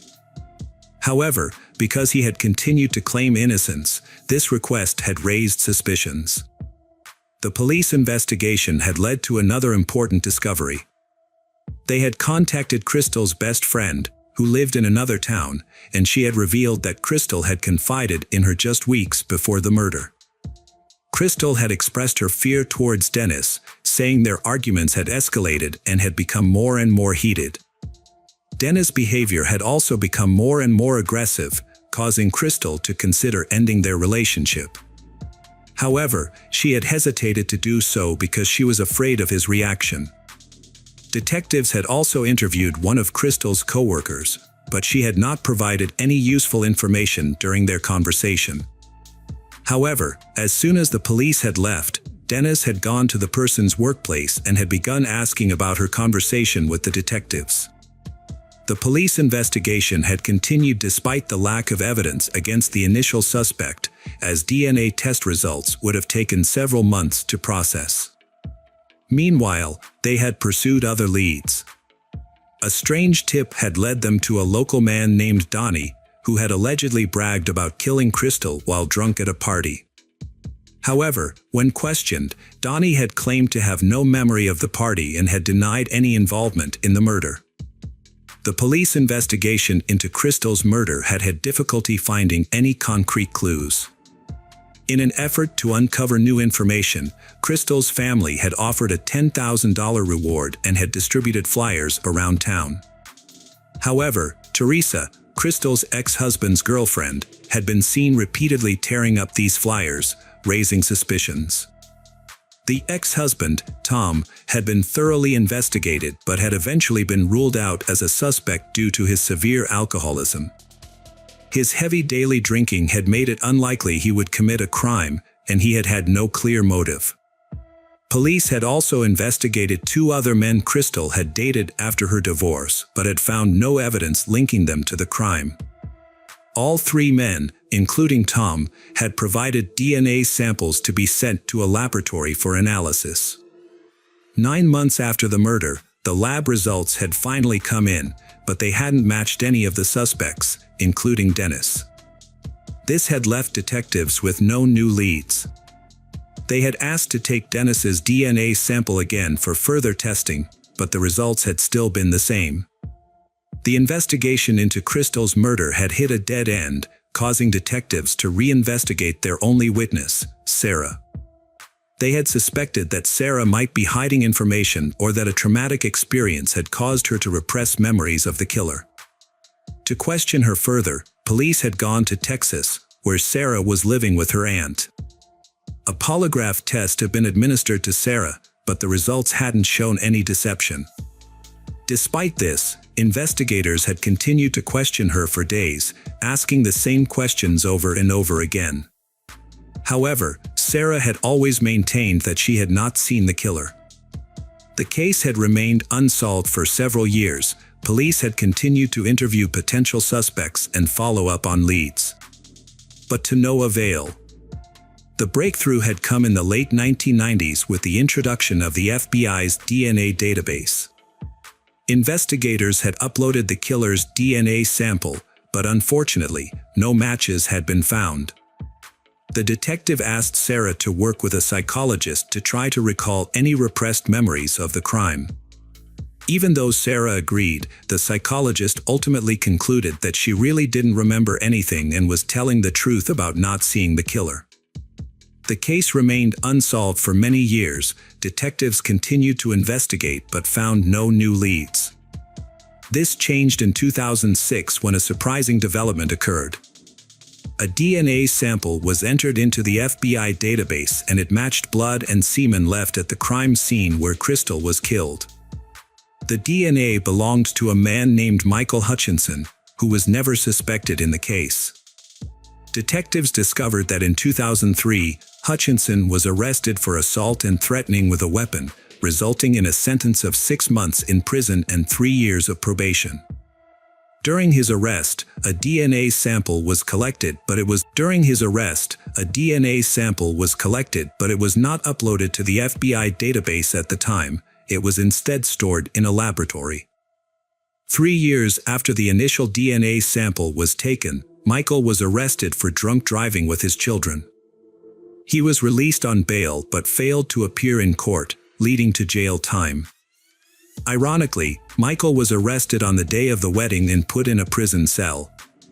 His DNA sample was retrieved and quickly uploaded to the database. The detective contacted Sarah, informing her of the development, but asked her to keep the information confidential until formal charges were filed.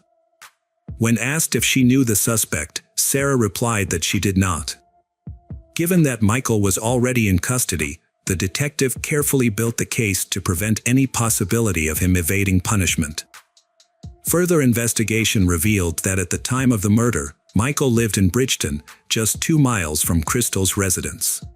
When he was 19, Michael lived near the Italian restaurant where Sarah called the police. He regularly drove to his mother's house, which was just a short distance from Crystal's, meaning he often passed by her residence. The detective discovered that Michael could have easily encountered Crystal multiple times before the murder. When questioned in prison, Michael insisted he was not involved in Crystal's murder and denied knowing her, despite the presence of his semen and blood on her body at the crime scene. The detective found his denial unconvincing. During the visit to the prison, the detective observed a noticeable scar on Michael's palm. This was very significant because it was likely that Crystal's killer injured his hand during the crime. While this alone would not have been enough evidence in court, combined with DNA evidence, it contributed to Michael's eventual murder charge. According to the prosecution, Michael, an illegal drug user, saw Crystal as he passed her house on the night of the murder. He decided to assault her, leading to her death.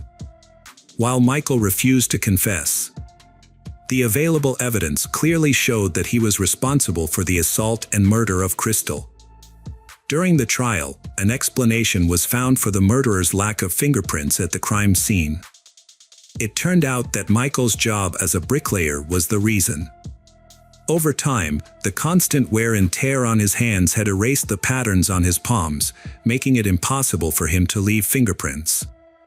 Michael presented testimony about his timeline to defend himself.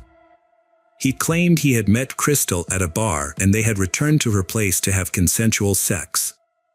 However, his story became suspicious when he described a strange man wearing a black motorcycle jacket breaking into the house, knocking him unconscious, and killing Crystal. When Michael regained consciousness, he allegedly tried to fight off the attacker but had injured his hand.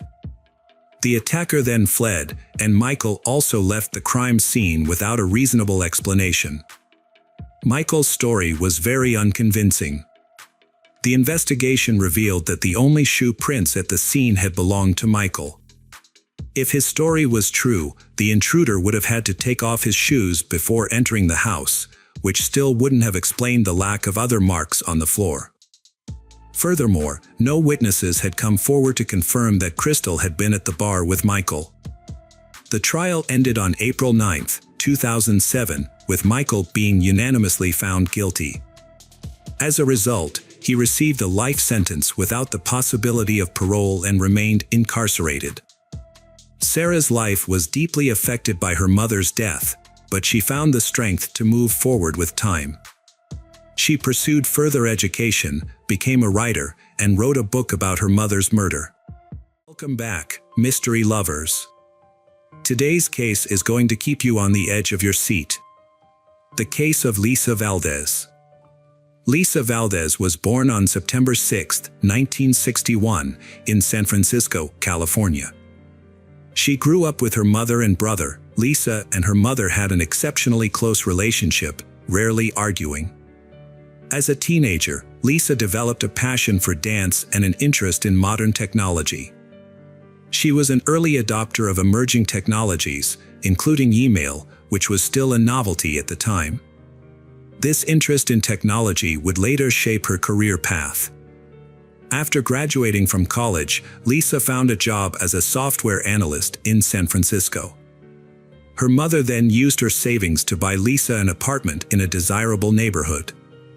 Lisa lived alone in the apartment, progressing her career and spending time with her family whenever possible.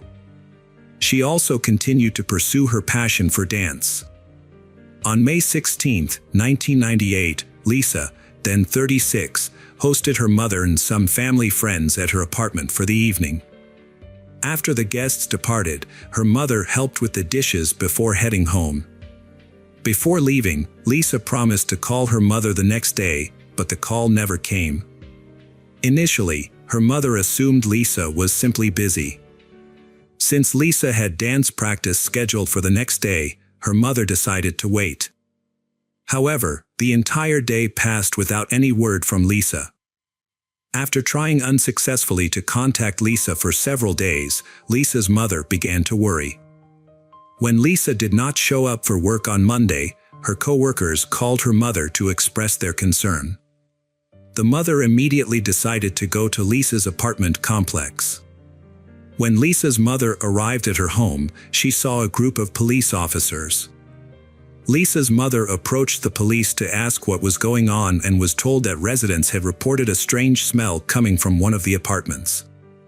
The apartment manager investigated, found the door unlocked, and called the police after discovering a body on the floor. Police quickly identified the victim as Lisa. Her body showed signs of trauma, making it clear she had been murdered. The advanced state of decomposition suggested that Lisa had been dead for several days. The police suspected that Lisa had been assaulted due to the presence of her underwear next to her body. The crime scene was marked by extensive blood stains on the floor and bed, with the TV and air conditioner still on. However, the disarray of the apartment was later found to be consistent with Lisa's usual living habits. There was no indication of a robbery, as all of Lisa's valuables, including jewelry, were left untouched. The only missing items were her keys and a gym bag.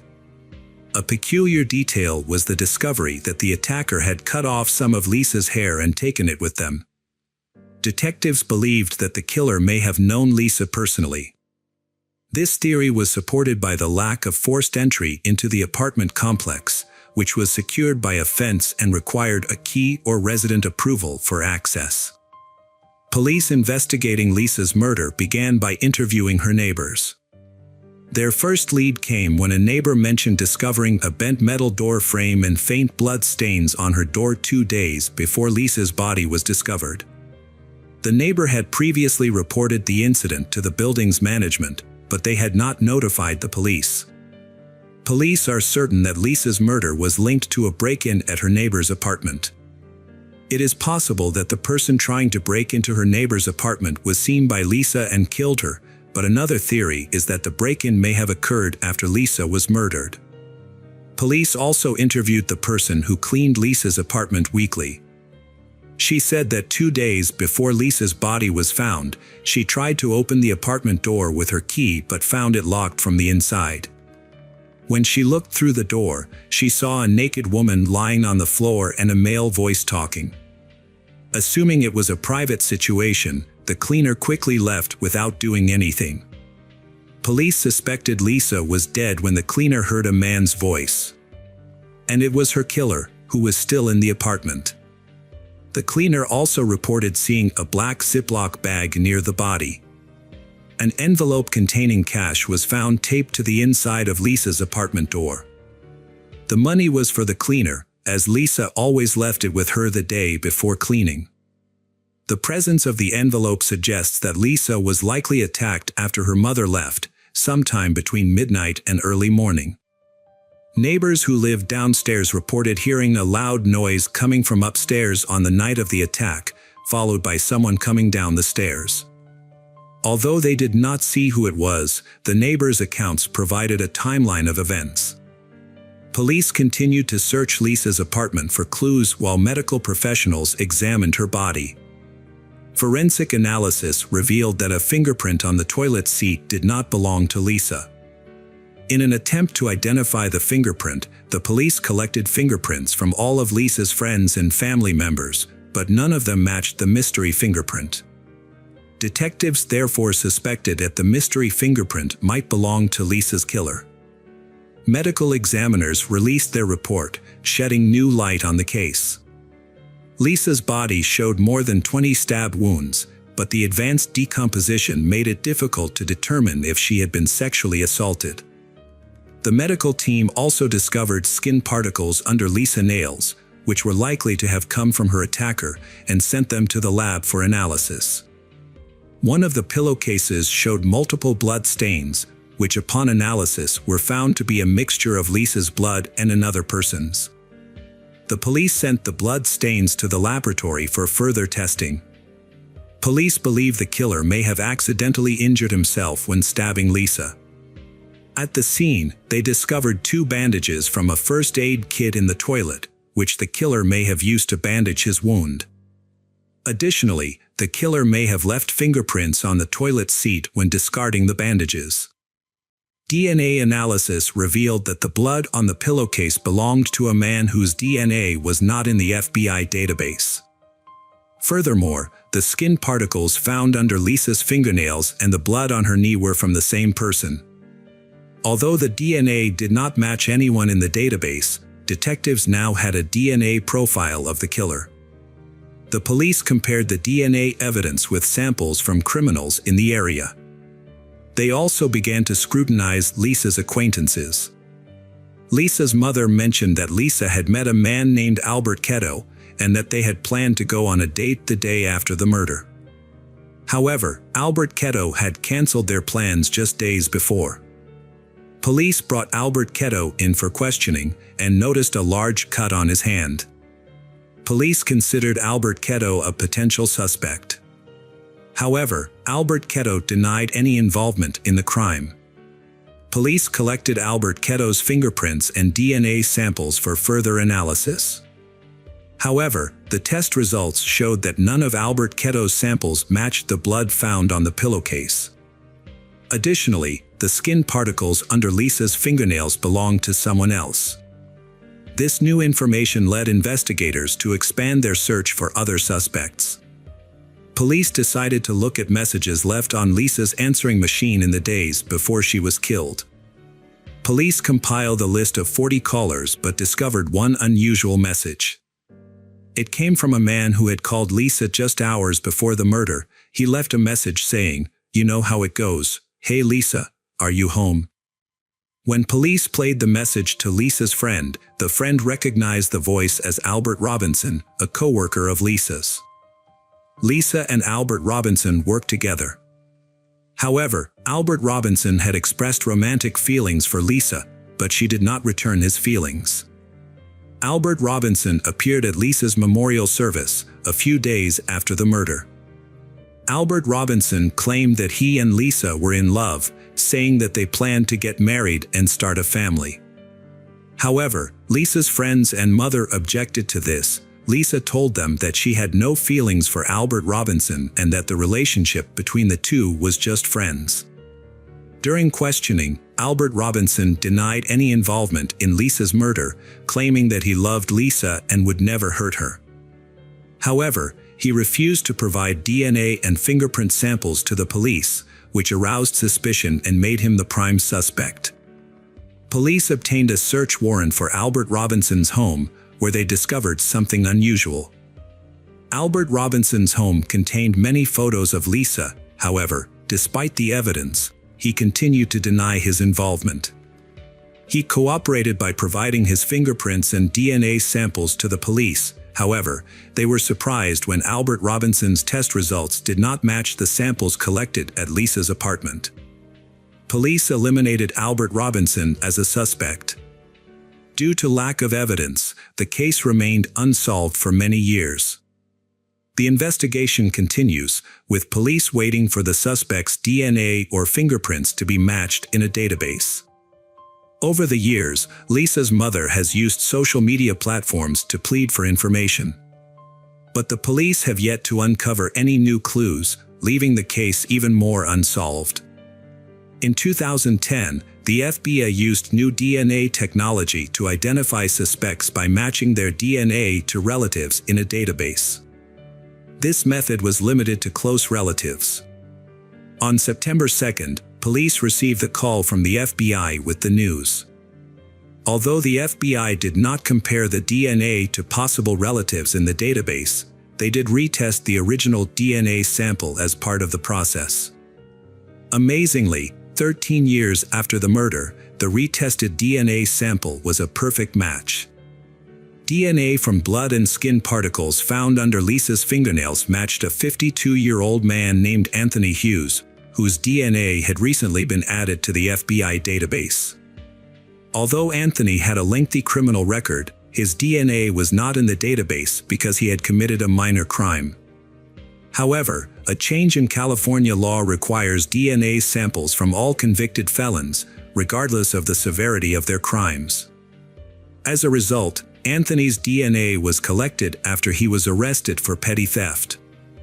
The investigation revealed that Anthony's fingerprints were also on file and matched those found on the toilet seat in Lisa's apartment.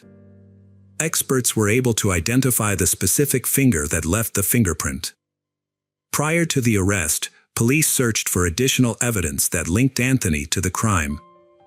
13 years ago, police reviewed calls to Lisa's phone before she was killed, but they ignored calls made after her death. Recently, police discovered a call made by Anthony to Lisa's phone just one day after her death. He left a message, the content of which seemed normal and did not arouse any suspicion at the time. If the police had investigated Anthony at that time, they would have found his extensive criminal record. When they went through Lisa's belongings, detectives found Anthony's phone number in her address book, indicating that she knew him. After talking to Lisa's friends, the police learned that Lisa had dated Anthony in high school. The police now had all the information they needed to question Anthony. Since Anthony was homeless at the time and had no fixed address, the police approached cautiously to avoid Anthony fleeing. They arrested him under the pretext of investigating a series of robberies in San Francisco, and he surrendered without resistance. Police began asking about a series of robberies, gradually bringing up Anthony's previous convictions. Eventually, police asked him if he knew a woman named Lisa Valdez. He initially denied knowing her, but when shown a photo, he admitted that they had been high school acquaintances. Anthony also claimed that he had not seen Lisa since the late 1980s. The police pressed Anthony for information about his relationship with Lisa. Eventually, the police produced evidence of his DNA found in Lisa's apartment in 1998. Upon hearing this, Anthony burst into tears. Anthony was restrained as he cried and screamed. He was eventually charged with murder, and detectives informed Lisa's family that her killer had been arrested. However, the trial did not begin until 4 years later. During the trial, Anthony initially appeared confident, but as the trial progressed, his pace changed. He began appearing in court with a Bible and wearing a cross. Anthony's lawyer argued that his client was incapable of committing the murder due to a medical condition that weakened his muscles, making movement extremely difficult. Despite the defense's argument, the prosecution presented strong evidence linking Anthony to the crime scene. This included his skin cells found under the Lisa's fingernails, his blood on a pillowcase, and his fingerprint on the toilet seat. Anthony maintained his innocence, claiming he had not seen the Lisa since the late 1980s. The prosecution, on the other hand, proposed a different scenario. They believed Anthony had contacted the Lisa, visited her home, and attempted to engage in intimate relations with her. When she refused, he became enraged and killed her. As part of the crime, he cut off a portion of her hair and took it with him before fleeing the scene.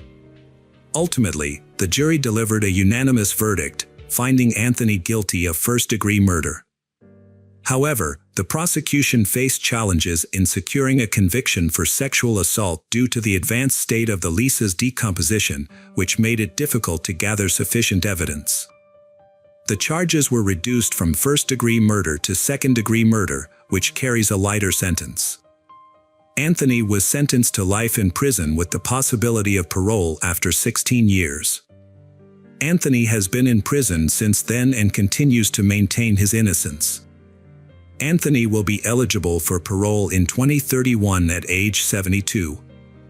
However, Anthony's chances of being paroled are slim, as parole boards typically view refusal to plead guilty as a lack of remorse. Hi everyone, thanks for returning. Let's unravel another perplexing mystery. The case of Jessica Dishon. Jessica Dishon was born on May 2, 1982, in the small town of Shepherdsville, Kentucky. As the eldest of 3 children, Jessica took on significant responsibilities from a young age, helping her parents care for her 2 younger brothers while they worked. At age 15, Jessica started working part-time at a restaurant to save money to buy her first car, a red Pontiac. A few years later, she bought the car she wanted. Despite her job, Jessica excelled in school and began planning to attend college, where she hoped to study accounting. In the fall of 1999, 17-year-old Jessica was about to start her senior year of high school. She had also started dating a boy, which made her very happy. On the morning of Friday, September 10th, Jessica's parents went to work, and her younger brothers caught the bus to school. However, Jessica did not leave for school as planned.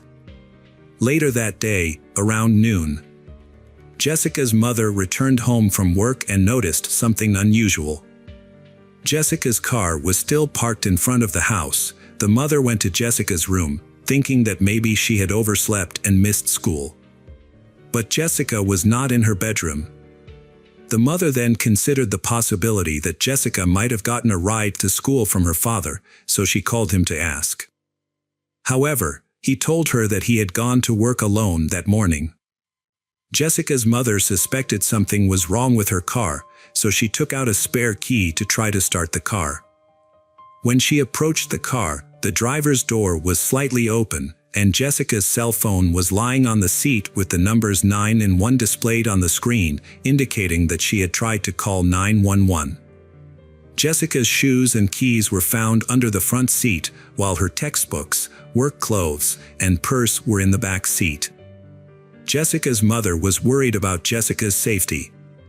It was obvious that she had tried to call for help but was unsuccessful.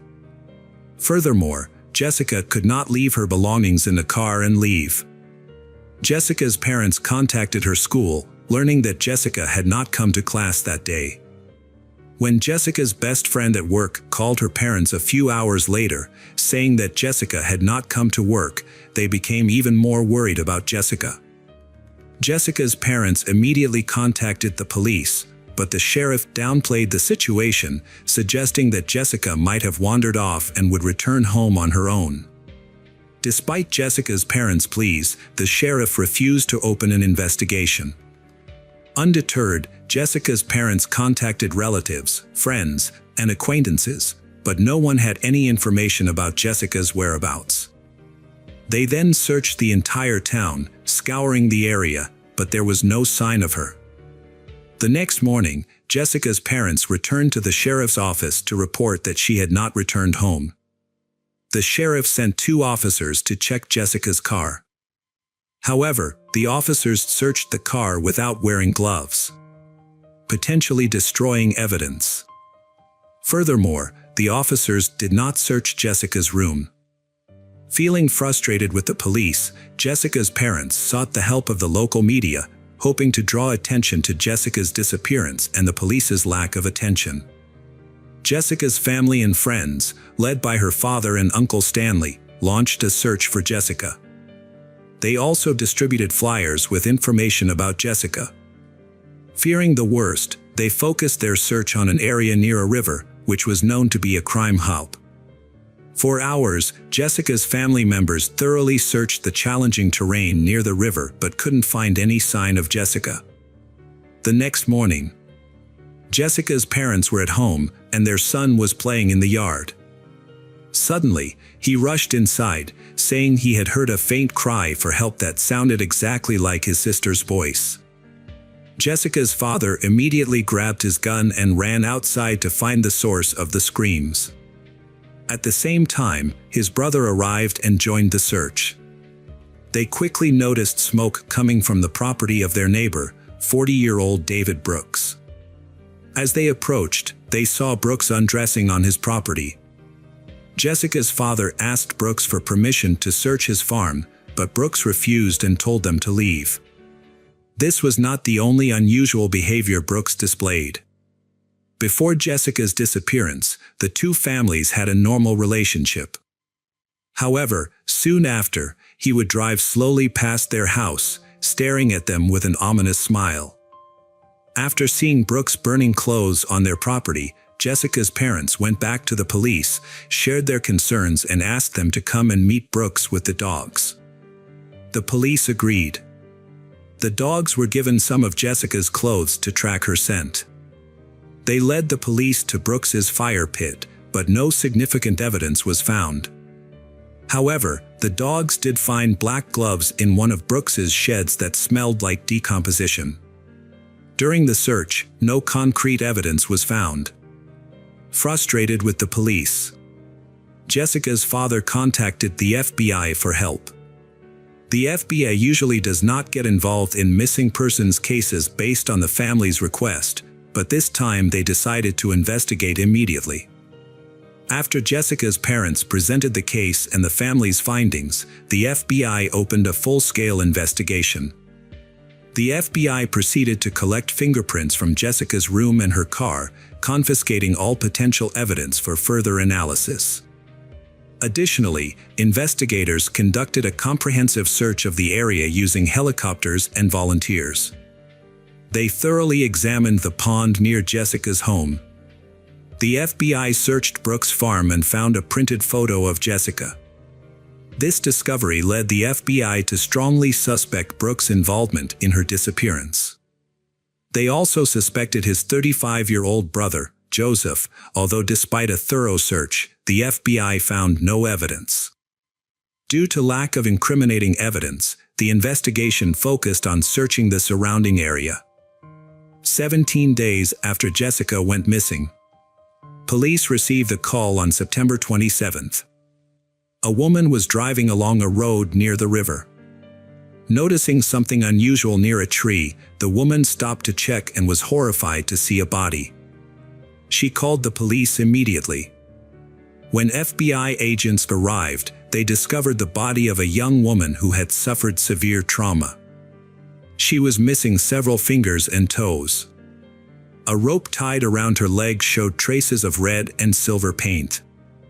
Additionally, some of her clothing was missing, suggesting that she may have been sexually assaulted, leading the FBI to develop disturbing theories about the murder. Medical experts later confirmed the identity and determined that Jessica had been strangled. Her body also showed extensive bruising. Her limbs and fingers had been separated after death, suggesting that she was still alive when this happened. However, the most disturbing fact was that Jessica had survived for approximately 3 days after she went missing. This meant that the police had the opportunity to rescue her. But unfortunately, they did not take any action to do so. After the body was discovered, the FBI re-interviewed Brooks, who changed his story. He initially said he had seen Jessica near her home, but later said he had not seen her.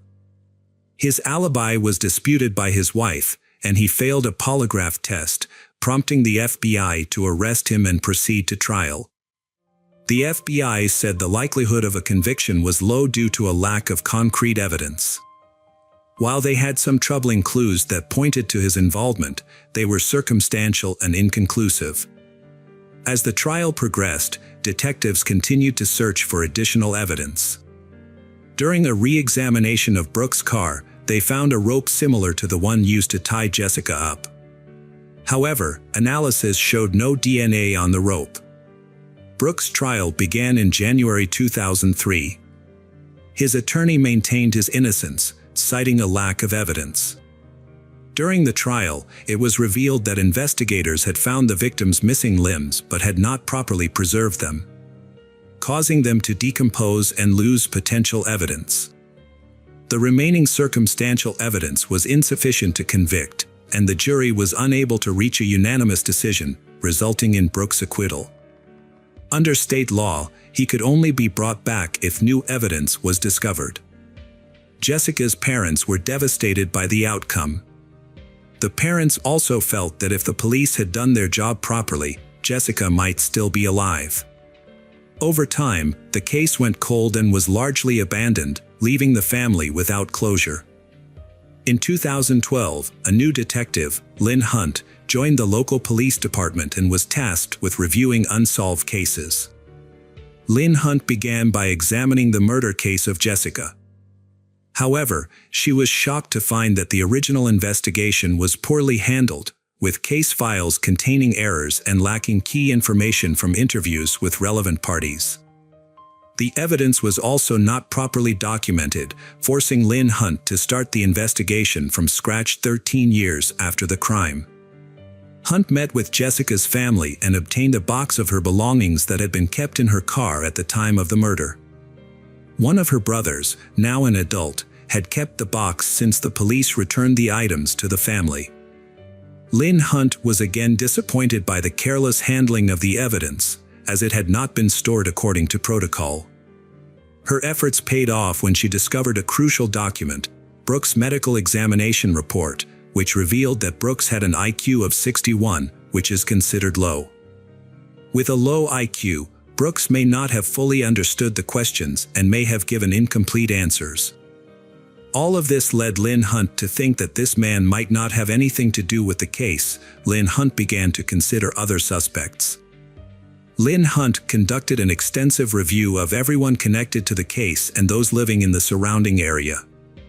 This investigation continued until September 2014, nearly 15 years after Jessica's death. A coworker contacted Lynn Hunt with information about an inmate at the Kentucky State Prison who claimed to know who killed Jessica. Lynn Hunt initially dismissed the information as unreliable. Many inmates make up stories to get released early. However, Lynn Hunt verified the information before dismissing it. Lynn Hunt visited the prison and met a man who told her that he had previously shared a cell with another inmate. During conversations, the inmate revealed to him that he was responsible for the murder of Jessica Dishon. The informant revealed that Stanley Dishon, Jessica Dishon's uncle, had a dark secret. According to the informant, Stanley confessed to years of sexual abuse of Jessica while they lived under the same roof. He warned her that if she spoke about the abuse, he would kill her or someone she cared about. When Jessica started dating in the spring of 1999, Stanley became increasingly fearful that she might confide in her boyfriend about the abuse she had suffered at his hands. On September 10th, Stanley visited Jessica at her home when she was alone, and he saw her packing her belongings into her car. He approached her and asked her to end her relationship with her boyfriend. However, Jessica refused, threatening to expose Stanley's actions if he did not leave her alone. as Stanley threatened her, causing Jessica to reach for the phone to call 911. Stanley tried to grab her, but she broke free and ran back to her room. Stanley followed her into her room, striking her before binding her with her own sheets. Stanley then dragged her to an abandoned shed not far from where her body would later be discovered. Stanley held Jessica captive for several days, subjecting her to abuse and torture before ultimately killing her. Stanley then placed her body in a visible location near the road and buried the bloody sheets under the shed. Additionally, Stanley removed some of Jessica's limbs in an attempt to mislead the police, making it seem like the murder was the work of drug traffickers. Lynn Hunt was intrigued to discover that this crucial detail about the missing limbs had never been made public. Only Jessica's closest relatives were aware that her body had been mutilated, which meant the informant couldn't have fabricated this information. Furthermore, Stanley claimed to have buried Jessica's shoe under a broken tree near the shed. Determined to verify the informant's story, Lynn Hunt decided to search for buried evidence. With limited resources at the local police department, she enlisted the help of Jessica's brother and other relatives, keeping Stanley's possible guilt a secret. She did not report her suspected evidence to them. On the first day of the search, no clues were found despite searching the areas described by the informant. The next day, Jessica's brother and Lynn Hunt returned to the scene. On the way, they noticed an abandoned barn on the side of the road and decided to search. Inside the barn, they began digging. Their search uncovered a buried bed sheet. Lynn Hunt collected the evidence and rushed to Jessica's home. Since her disappearance, her parents had left her room unchanged, which helped in verifying the evidence. Upon comparison, Lynn Hunt confirmed that the bed sheet was indeed from Jessica's bedding, as it matched the pattern of the other linens and was missing from her bed. Following this discovery, Stanley was arrested and questioned by police. Although he appeared visibly shaken during questioning, he refused to confess to the crime. Stanley was eventually charged with murder and the case went to trial. This news shocked Jessica's father. The murderer he had been searching for was none other than his own brother Stanley Dishon. As the trial progressed, Lynn Hunt dug into Stanley's past to gather more evidence. She knew that he had assaulted Jessica, but her investigation uncovered that several of Stanley's female relatives had come forward to report that he had sexually abused them as children. Stanley would approach his relatives, claiming he was temporarily homeless, and asked to stay at their home. However, when left alone with the young girls in their homes, Stanley would sexually assault them, threatening them to ensure their silence. Based on multiple similar accounts, police deduced that Stanley had been engaging in this behavior for approximately 3 decades. Lynn Hunt knew full well that a conviction for murder would be difficult, given the lack of direct evidence, such as fingerprints or DNA, linking Stanley to the crime. Undeterred, Lynn Hunt continued her investigation and stumbled upon a box of old case files that had not been examined before. As she sifted through the boxes, Lynn Hunt was once again frustrated with the police who had originally handled the case. She noticed a letter dated June 26, 2002. A concerned person had written to the police at the time, recounting a story identical to one Lynn Hunt later heard from an inmate at the Kentucky penitentiary. In the summer of 2002, Stanley was serving a sentence for assaulting a minor family member. While in prison, he confided in a fellow inmate about killing his niece, Jessica. Unbeknownst to Stanley, his fellow inmate was a police informant who soon wrote a detailed letter to the police investigating the case, exposing the horrific events surrounding Jessica's death. However, police believed Brooks was the prime suspect at the time, causing them to ignore other potential leads. This inaction left Lynn Hunt deeply frustrated, becoming frustrated with the lack of professionalism of his colleagues. If the police had done their job properly, this case could have been solved in 2002. After all these years, Lynn Hunt could only hope that Stanley would finally face justice for his actions at the upcoming trial. The process began in 2015 when Stanley appeared in court, pleading not guilty. Jessica's parents were furious. The prosecution believed that a guilty verdict on the murder charges would be difficult due to a lack of evidence. There were also assault charges against other female family members.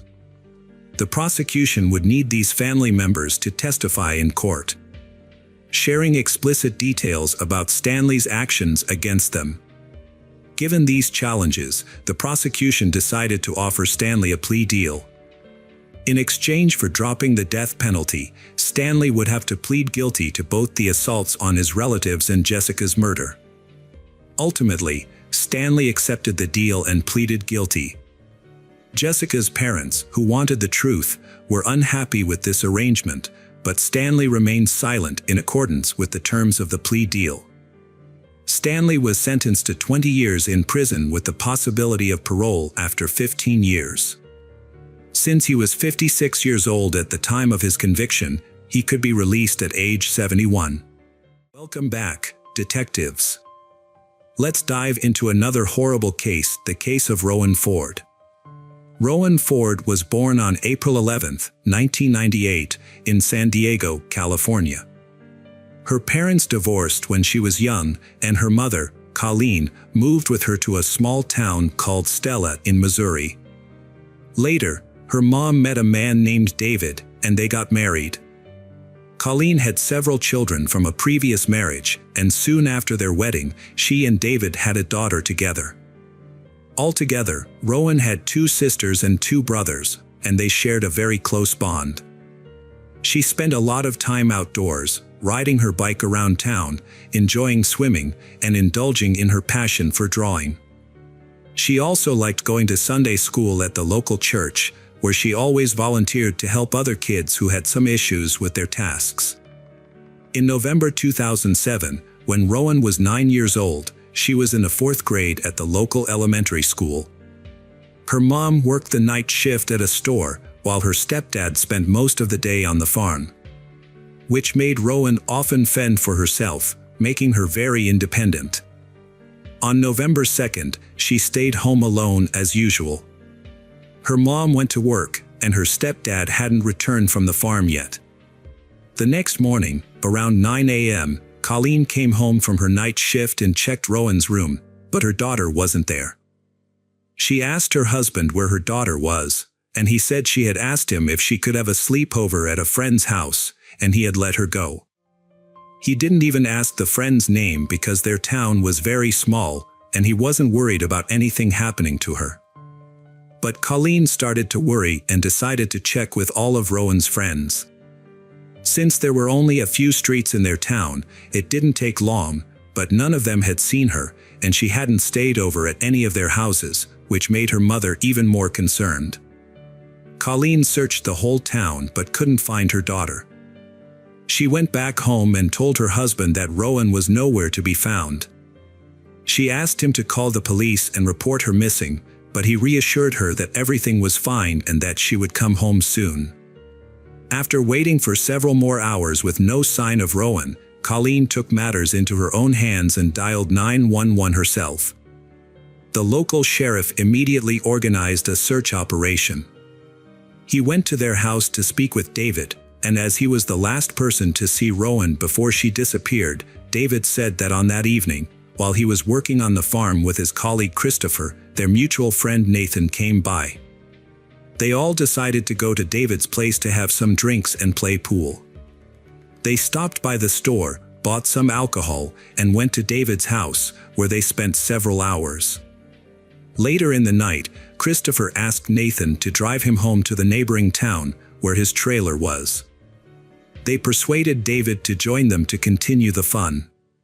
Before leaving the house, he checked on Rowan in her room, seeing that she was asleep. David left with his friends, and they stopped by the store again to grab more alcohol and headed to Christopher's trailer, where they continued drinking for about an hour. After that, David decided to head home and asked Nathan to give him a ride. Nathan agreed but chose to take back roads instead of the main highway. By that time Nathan was quite drunk and didn't want to risk encountering the police. Nathan dropped David off and drove home. David went straight to bed.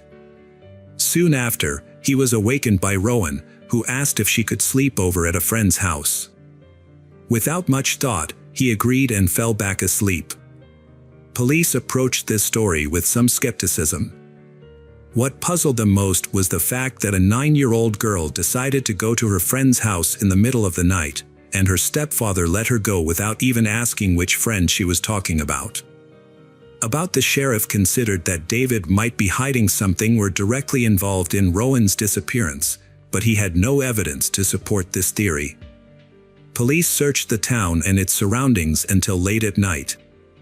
Local residents immediately joined the search, as they all knew Rowan's family and wanted to help. The population of Stella was only about 150 people, so news of her disappearance spread throughout the county. People were used to being able to let their children play outside without a worry, as nothing ever happened in such a quiet place. But now that Rowan vanished without a trace, and the police were unable to find her for a whole day, the residents of Stella were in a state of panic. The search for Rowan yielded no results on the first day. However, the investigation progressed on November 4th when the police spoke with Christopher in a neighboring town. He corroborated David's account, but revealed that David had not contacted him to inform him of Rowan's disappearance. Christopher stated he had not spoken with Rowan or her friends since that evening. Despite an expanded search with more volunteers, the police failed to find Rowan or any clues about her disappearance. The following day, the FBI joined the investigation while the local police continued searching the town and surrounding areas. As a result of growing skepticism towards David's account, detectives started focusing on a potential abduction. They spoke with all of Rowan's friends and verified that none of them had seen her on the night she went missing. As investigators questioned David, his account raised even more suspicions. David's details were inconsistent and contradictory. He altered the timeline of his whereabouts that night on multiple occasions. Additionally, David speculates that it is possible that Rowan left without his permission, which makes his story even more suspicious. During their investigation, FBI agents found out that David had borrowed his mother's car on the night of Rowan's disappearance, a detail he initially left out when questioned by the police. This new information led the authorities to seize both his mother's car and his own pickup truck for forensic examination. But unfortunately, no evidence was discovered. As part of the investigation, detectives wanted to speak with Christopher and Nathan again, since both had been with David that evening. Christopher was invited to the police station for further questioning, where he recounted the same story as before. He also agreed to take a polygraph test, which showed no signs of dishonesty. After leaving the police station and returning to work, Christopher noticed Sheriff Clark's car and signaled for him to stop. As the sheriff of Whitton, where Christopher lived, Clark had known him since childhood. Sheriff Clark was close friends with Christopher's foster parents and was someone Christopher had always looked up to and sought advice from in times of need. Sheriff Clark met with Christopher to discuss Rowan's disappearance. Although familiar with the case, Clark hadn't been directly involved since the investigation was led by the Stella Department. During their conversation, Clark noticed that Christopher was acting strangely, which led him to suspect that Christopher might be hiding something. Given the gravity of the situation and Rowan's uncertain fate, Clark shared his concerns with the FBI.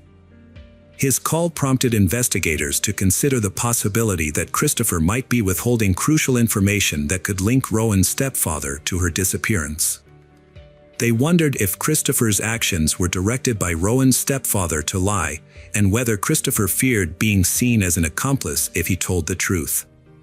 Sheriff Clark told the FBI agents that he had a close relationship with Christopher and offered to help persuade him to cooperate. That evening, Christopher visited Colleen's house to ask about the search progress. FBI agents also arrived to speak with Colleen again and saw Christopher there. They asked him questions, and he repeated his previous account. However, Christopher then mentioned for the first time that he didn't rule out David's possible involvement in Rowan's disappearance. He expressed his willingness to help uncover the truth, even if it was terrible, and suggested wearing a wire to talk to David and try to get him to confess. The detectives decided against this approach. Instead, they asked Christopher to suggest locations where David might have hidden Rowan's body. Christopher provided several locations, which the police searched the next morning. Meanwhile, FBI agents questioned David again, but he continued to deny any involvement.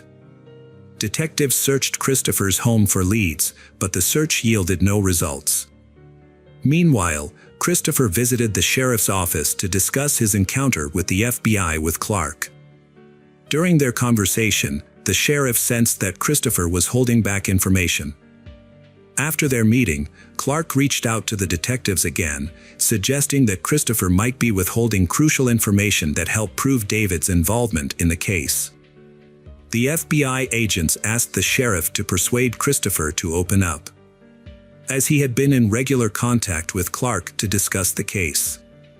It seemed that Christopher wanted to share important details but was hesitant to do so for unknown reasons. The following day, November 7th, the police asked Christopher to return to the station. They requested his permission to search a safe located in David's house, where Christopher had been living temporarily and still had some belongings. Christopher agreed to the search and also allowed the police to search his trailer and car. Additionally, Christopher voluntarily provided a DNA sample and agreed to answer the detectives' questions again. During the questioning, he was asked to confirm David's story, but this time, Christopher revealed that his friend's account was not entirely accurate. The investigators then pressed him to disclose what really happened that evening. Christopher became agitated when the police treated him like a suspect in Rowan's disappearance. He refused to continue the conversation and left the station after warning the detectives that he might hire a lawyer. Later that evening, Christopher met with Sheriff Clark to express his concerns about the detectives' behavior. Clark acknowledged Christopher's right to remain silent but explained that the police were doing everything possible to find Rowan. Christopher stated that he would no longer cooperate with the detectives and would only speak with Clark if he had any further information to share. Clark continued to encourage Christopher to open up, and eventually, Christopher broke down in tears, claiming that he loved Rowan and would never harm her. During his time living with the David family, Christopher formed a close bond with Rowan and the other children. They grew to treat him like one of their own, even affectionately referring to him as Uncle Christopher. Sheriff Clark realized that Christopher was on the verge of revealing crucial information, but just as he was about to open up, a visitor arrived at the police station, briefly distracting Clark and causing Christopher to leave. Sheriff Clark reached out to the FBI, updating them on his conversation with Christopher. Clark explained that Christopher was almost ready to disclose what he knew, but warned that pressuring him too hard could lead to him becoming defensive and seeking the help of a lawyer. Clark recommended giving Christopher time to reflect, and the detectives agreed. The search for Rowan continued the following day but yielded no results. However, a new clue came on November 9th, exactly 1 week after her disappearance. Search teams converged on a remote area near the town of Powell, about 10 miles from Stella, and made a significant discovery in the fields and woods, a large pit in the ground. When authorities searched the area, they found Rowan's body hidden under leaves and debris. She was not wearing any clothing from the waist down except for a pair of stockings. A medical examination revealed signs of strangulation and evidence of a sexual assault. After the discovery, FBI agents reached out to Sheriff Clark, asking him to speak with Christopher again, hoping Christopher would now be more forthcoming. Sheriff Clark learned that earlier that morning, Christopher had visited the station, looking for him, and told other officers that he needed to speak with Clark urgently. Sheriff Clark then began searching for Christopher, checking all his usual locations, but he was nowhere to be found. This continued until Christopher contacted Sheriff Clark himself, sounding distressed and asking if he was being followed. Christopher explained that after hearing about Rowan's body, he had driven around town to clear his head and noticed a gray car following him. Sheriff Clark assures Christopher that he knows nothing about the surveillance and suggests they meet in person. When they met, Christopher appeared nervous and expressed concerns for his safety. He feared that with Rowan's body found, he might be accused of murder and that someone might seek revenge against him. Clark took Christopher to the police station, and he said that now when the case had been classified as a homicide, it was time for Christopher to reveal everything he knew. However, when Clark asked Christopher to share what David had done to Rowan, Christopher became emotional and hesitant to talk at the station. He explained that there were too many people around and suggested they move to a quieter location. Clark agreed, and they drove to a small bridge a few miles outside of town. Once they arrived, Christopher asked Clark to handcuff him. Clark was surprised but tried to reassure Christopher that it wasn't necessary. Christopher insists that what he is about to say will change everything and that Clark will then have to arrest him. Christopher then began recounting the events of that night. He told Clark that he, Nathan, and David had gone to his trailer to continue drinking. Later, his friends decided it was time to head home. Nathan gave David a ride, and they chose to take back roads to avoid the police. Christopher had shocked Clark that he had intended to sexually assault Rowan. To carry out his plan, Christopher took advantage of the time when his friends were busy taking a detour through the field. He drove straight to David's house via the main highway. Under the cover of darkness, he slipped into Rowan's room, picked her up, and quietly transported her to his vehicle, carefully avoiding detection as she slept. When they reached his trailer, he sexually assaulted Rowan. This was interrupted when Rowan regained consciousness and tried her best to free herself, but to no avail. During the crime, Christopher took precautions to avoid recognition, deliberately choosing to keep the lights off and maintain his silence. He originally planned to return Rowan to her home under the guise of innocence, but under the illumination of a bright moon, Rowan finally laid eyes on Christopher as he transported her from the trailer. He grabbed a rope, resorted to force to resolve his predicament, and took Rowan's life with his bare hands. He frantically thought of ways to cover up his crime. He got in his car and began driving around the county, pondering methods of disposing of the body. He then remembered a large pit near a neighboring town and headed in that direction. When he arrived, he dumped Rowan's body in the hole and attempted to cover it with tree branches. Returning to the trailer, Christopher discovered traces of Rowan's blood on his clothes and mattress. He also realized he needed to dispose of her pants, underwear, and the rope used to kill her. He gathered these items and placed them in a large barrel, intending to burn them. However, he quickly reconsidered, realizing that a large fire would likely attract unwanted attention. Instead, Christopher dragged the barrel into a shed, closed the door, and started the fire inside. This revelation shocked Clark, who had previously suspected David of committing the crime and believed Christopher was withholding information. It was difficult for Clark to accept that a man he had known for nearly 20 years, a man with 3 young children of his own, was capable of such brutality. Although Christopher appears to be a good-natured man, his true nature is much more worrying. After finishing his story, Christopher willingly went to the police station with Clark. Once there, Christopher repeated his confession to the FBI agents and was subsequently arrested for murder. He also gave the authorities permission to search his trailer and car. As he concluded his confession, Christopher expressed regret over his actions and stated that he had cried uncontrollably the following day. The detectives then informed David about Christopher's confession.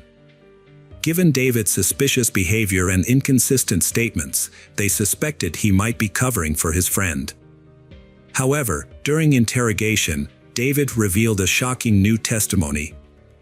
David claimed that when he found Rowan missing from her room, he suspected Christopher might have taken her.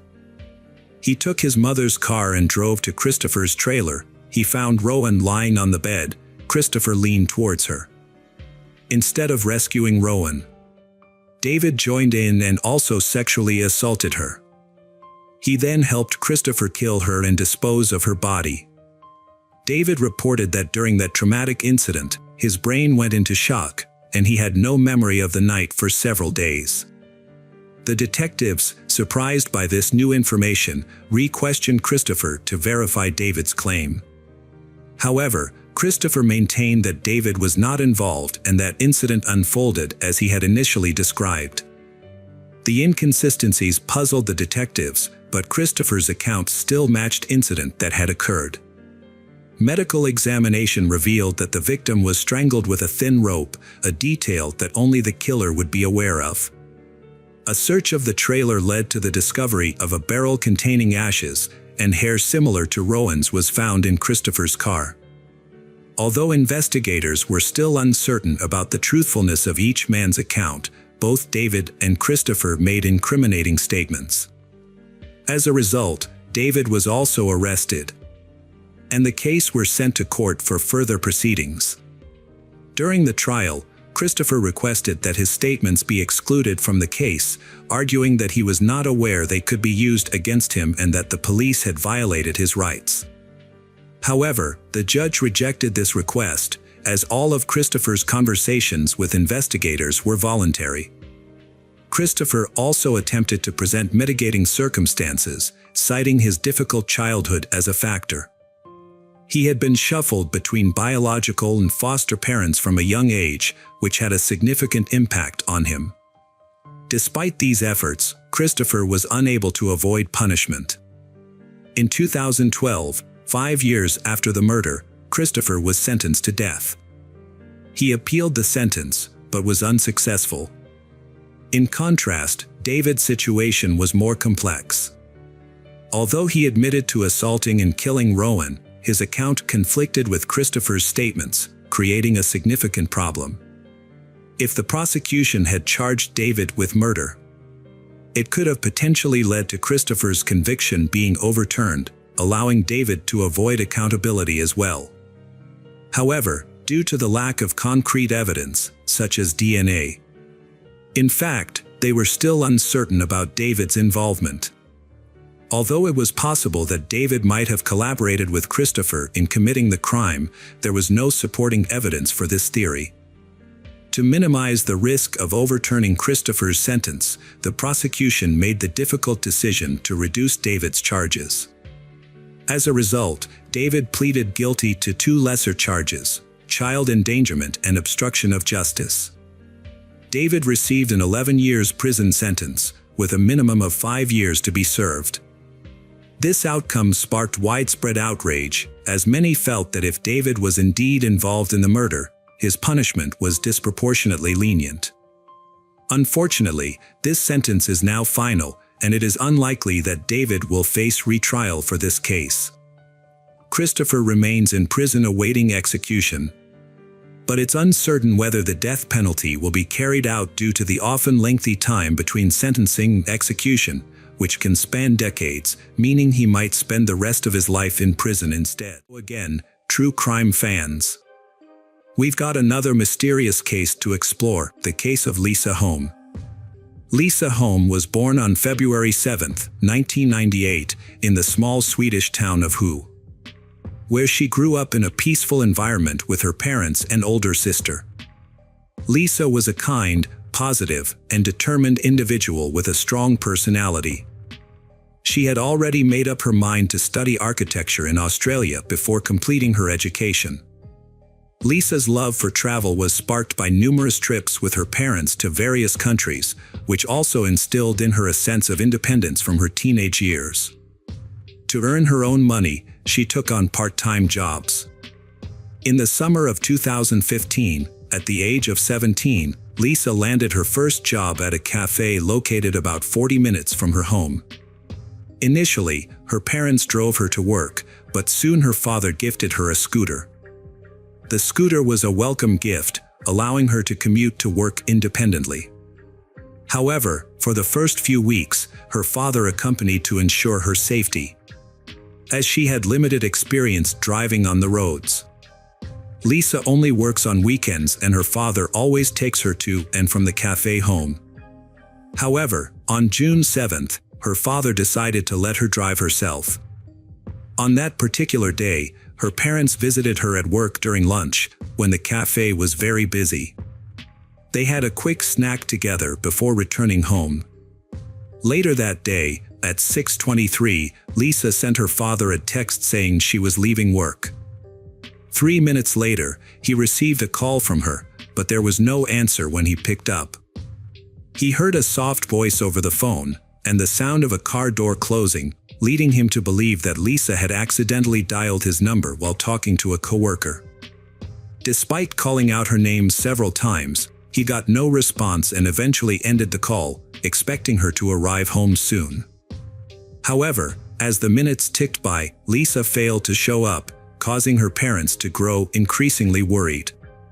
It was her first time driving the scooter alone, and her father was deeply concerned for her safety. He attempted to call her multiple times, but her phone was turned off. After a few more minutes of waiting, Lisa's father decided to drive along the route she would have taken, hoping to meet her along the way. He drove slowly, scanning the road for any sign of her, fearing she might have been in an accident. Despite his efforts, there was no sign of Lisa. The man arrived at the cafe where his daughter Lisa worked, but she wasn't there. However, her scooter was parked outside, which initially calmed his nerves. But upon closer inspection, he noticed her scooter keys were still in the ignition and her helmet was hanging from the handle. This discovery raised his concerns, as Lisa would never leave her scooter unattended. Around the same time, Lisa's mother contacted the cafe owner, hoping to get some information about her daughter's whereabouts. The cafe owner claimed to be unaware of Lisa's location and explained that she had spoken to her employees earlier, who said they were closing the cafe. The cafe owner then drove to the cafe and met up with Lisa's father. Together, they began searching the cafe and its surroundings. The cafe owner also enlisted the help of 4 friends who lived nearby. As the search continued, Lisa's mother and older sister checked the bus schedule, thinking it was possible that Lisa might have taken the bus instead of her scooter. They drove to the bus stop in their town, but unfortunately, Lisa was not on the bus. Despite their efforts, Lisa's family was still unable to find her, and their concerns continued to grow. Lisa's relatives quickly contacted the police after realizing she was missing. It was nearly 1 p.m. Police quickly conducted an extensive search. A crucial discovery was Lisa's scooter, which was left in the parking lot with the keys still in it, leading the police to suspect she might have been abducted. Abductions are extremely rare in Sweden, particularly in Lisa's rural hometown, so the police responded swiftly by deploying multiple search teams with dogs and having officers canvass every nearby house. As news of Lisa's disappearance spread, her classmates and friends took to social media to raise awareness and potentially gather witness accounts. Despite the overnight search, no progress was made. On Monday morning, the police publicly announced Lisa's disappearance and urged anyone with information to come forward. Around the same time, a man working at a barn across from the cafe found a motorcycle glove on the floor and reported it to the police. Detectives re-examined a barn previously inspected on the evening of Lisa's disappearance and discovered a glove. They presented the glove to Lisa's parents, who identified it as their daughter's, providing further evidence for the abduction theory. Police have stepped up the search by sending additional personnel and equipment to assist. By then, Lisa's disappearance had made national headlines, drawing hundreds of volunteers to the search. On Tuesday, the police received multiple leads. A group of volunteers searched a dirt road near the cafe, finding a phone case, receipt, ticket, and broken smartphone screen. After discovering these items, investigators confirmed that they all belonged to Lisa, so they concentrated the search in that area. Further investigation yielded additional parts of the broken smartphone, Lisa's ID, and more receipts. These items were all scattered along the same dirt road, increasing the police's certainty that Lisa was indeed a victim of abduction. The search for Lisa quickly gained a large amount of attention and support, with the number of people involved growing significantly each day. This case became the main news story in Sweden. Hundreds of volunteers from across the country flocked to participate in the search. A group of local volunteers specializing in finding missing people also participated in the search for Lisa. This made Lisa's search operation the largest in Sweden's modern history, with over 1,000 people involved. The police received numerous calls with potential leads. A woman reported a suspicious incident while she was jogging the day before Lisa went missing. A man standing next to his car stopped her on the road and asked for directions to an unfamiliar city in English. When she tried to help him using Google Maps, the man asked her to get into his car to show the route on his navigator. The woman found this request suspicious and refused, continuing her jog instead. The woman shared a crucial detail with the police. She believed she had seen the man before, among the workers repairing a barn across the road from the cafe where Lisa was last seen. On the day Lisa went missing, her co-workers noticed something unusual. A witness saw two men standing across the road from the cafe, stared at the shop. Although the witness didn't think much of it at the time, but she shared this detail with the police after Lisa's disappearance. The following morning, Lisa's father and some friends searched the dirt road where her belongings were found. As they went further, they found Lisa's driver's license and house keys. It seemed that Lisa's abductor was throwing her belongings out of a vehicle. Despite all efforts, police and volunteers found no other clues in the area. That evening, a friend of Lisa's father was driving home from the search when he noticed that the police tape had been removed from the barn where Lisa's glove was found. He decided to re-examine the barn for clues. The friend retrieved a flashlight from his car as it was getting dark and searched the barn for several minutes. He soon spotted something shiny on the floor, which turned out to be a woman's earring, along with an identical earring nearby. The man reported his discovery to the police, who then showed the earrings to Lisa's parents. After confirming that the earrings belonged to their daughter, the police conducted a more thorough search of the storehouse. Initially, the detective explained that the primary focus on the first day of the search was finding Lisa herself. As a result, the barn was not thoroughly inspected, and small items like earrings may have been overlooked. This time, however, numerous forensic experts and search dogs were brought in to aid in the investigation. During the more extensive search, the police found a piece of evidence behind one of the walls that initially seemed unrelated to the case: human feces. Forensic experts, however, proposed an intriguing theory. According to them, in the aftermath of committing severe crimes, the perpetrator's body often releases a significant amount of adrenaline, sometimes leading to a sudden and uncontrollable urge to defecate. It's not uncommon for perpetrators to lose control of their bodily functions due to adrenaline during a crime. Given that Lisa's glove and earrings were discovered in the storehouse, investigators suspected that if she was abducted, the perpetrator might have taken her to the storehouse. They considered the possibility that the perpetrator, under the influence of adrenaline, might have relieved themselves and left behind feces. These feces were subsequently sent for DNA analysis. On Friday, the search area was expanded, and volunteers searched a farm approximately 2 miles from the cafe.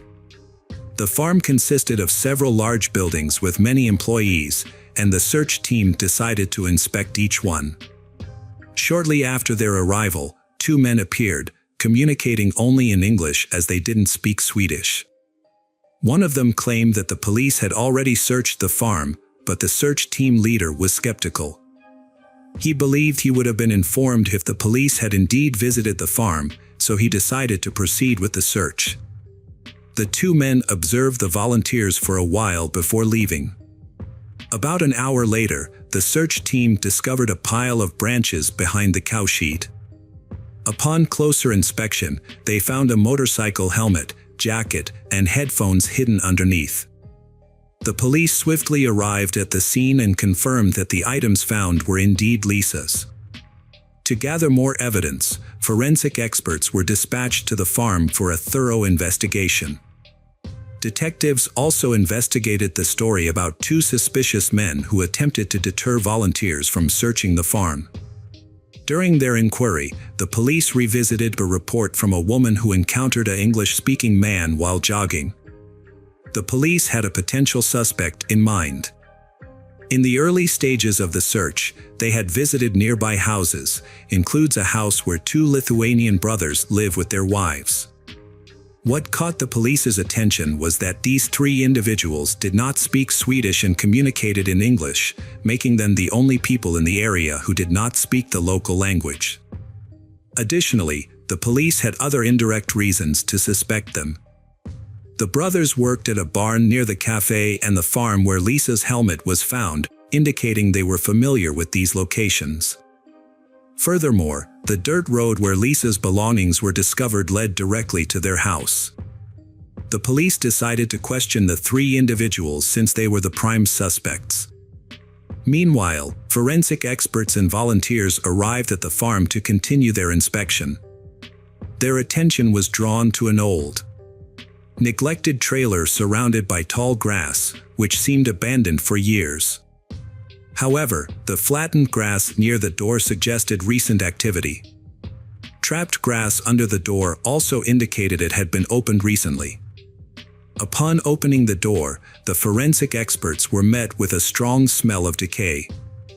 Inside, they found a changing room with multiple clothing lockers, all are locked except one. This led them to suspect that Lisa's body might be inside one of the locked lockers. However, they eventually found Lisa's body in an unlocked closet, hidden behind a pile of old clothes and rags. Despite the small space, the perpetrator managed to fit Lisa inside. A rope was around her neck, and her head was covered with a large amount of tape. Her pants were pulled down, and her shirt was pulled up.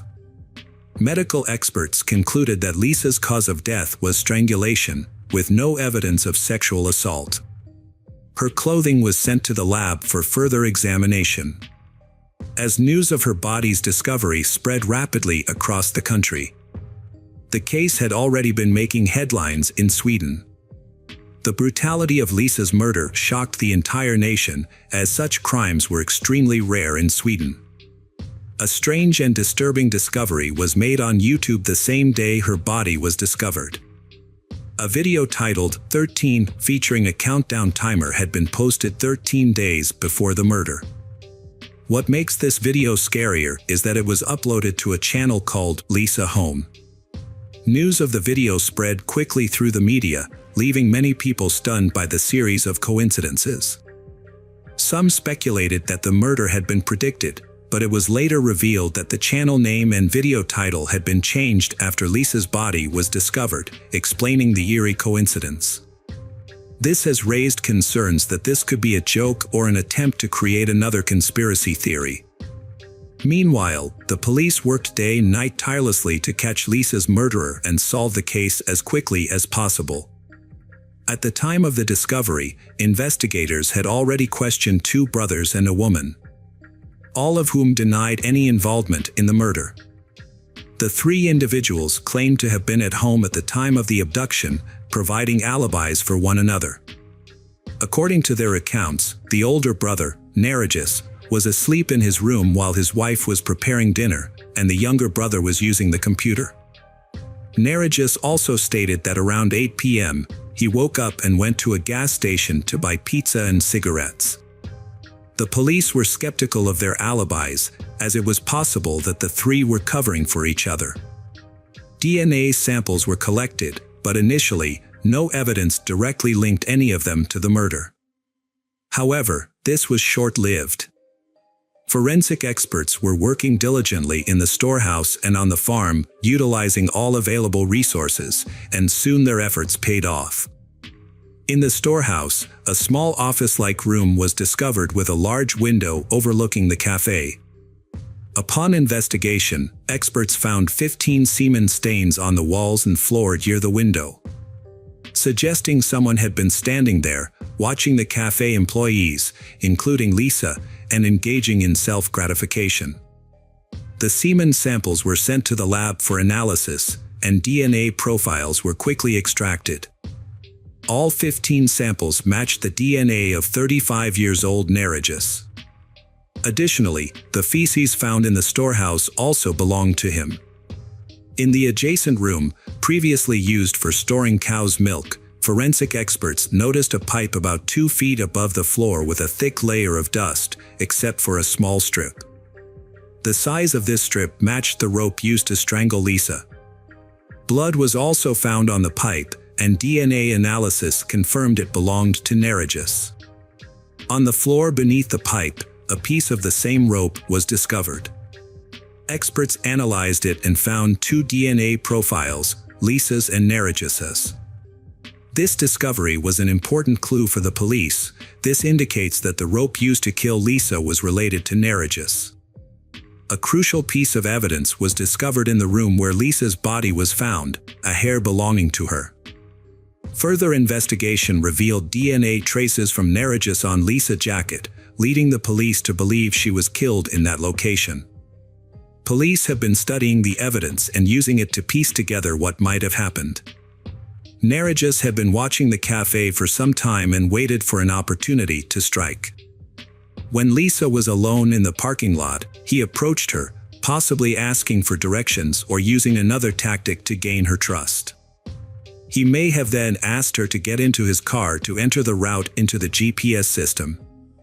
Given Lisa's kind nature and willingness to help others, it's likely she agreed to help him. Once she was in the car, Narigis taped her mouth shut and drove her to the storehouse. There, he bound her with a rope. According to medical experts, the killer's adrenaline rush at the scene may have caused him to lose control of his bodily functions, resulting in defecation on the floor. After Lisa's death, the perpetrator placed her body in the car and drove to the farm, discarding her belongings along the way. He then hid her body in the trailer locker, covering it with old clothes. The entire ordeal, from abduction to hiding the body, took the perpetrator less than an hour. Narigis maintains his innocence despite mounting evidence against him. His wife and younger brother were released due to lack of evidence and promptly returned to their home country, Lithuania. The trial preparations were intense, with Narigis claiming his DNA was found at the crime scene because he had worked in the storehouse for a long time.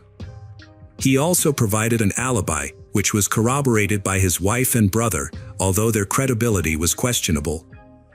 This defense may work in court, but the finding of Narigis' DNA on Lisa's clothing suggests direct contact on the day of the murder.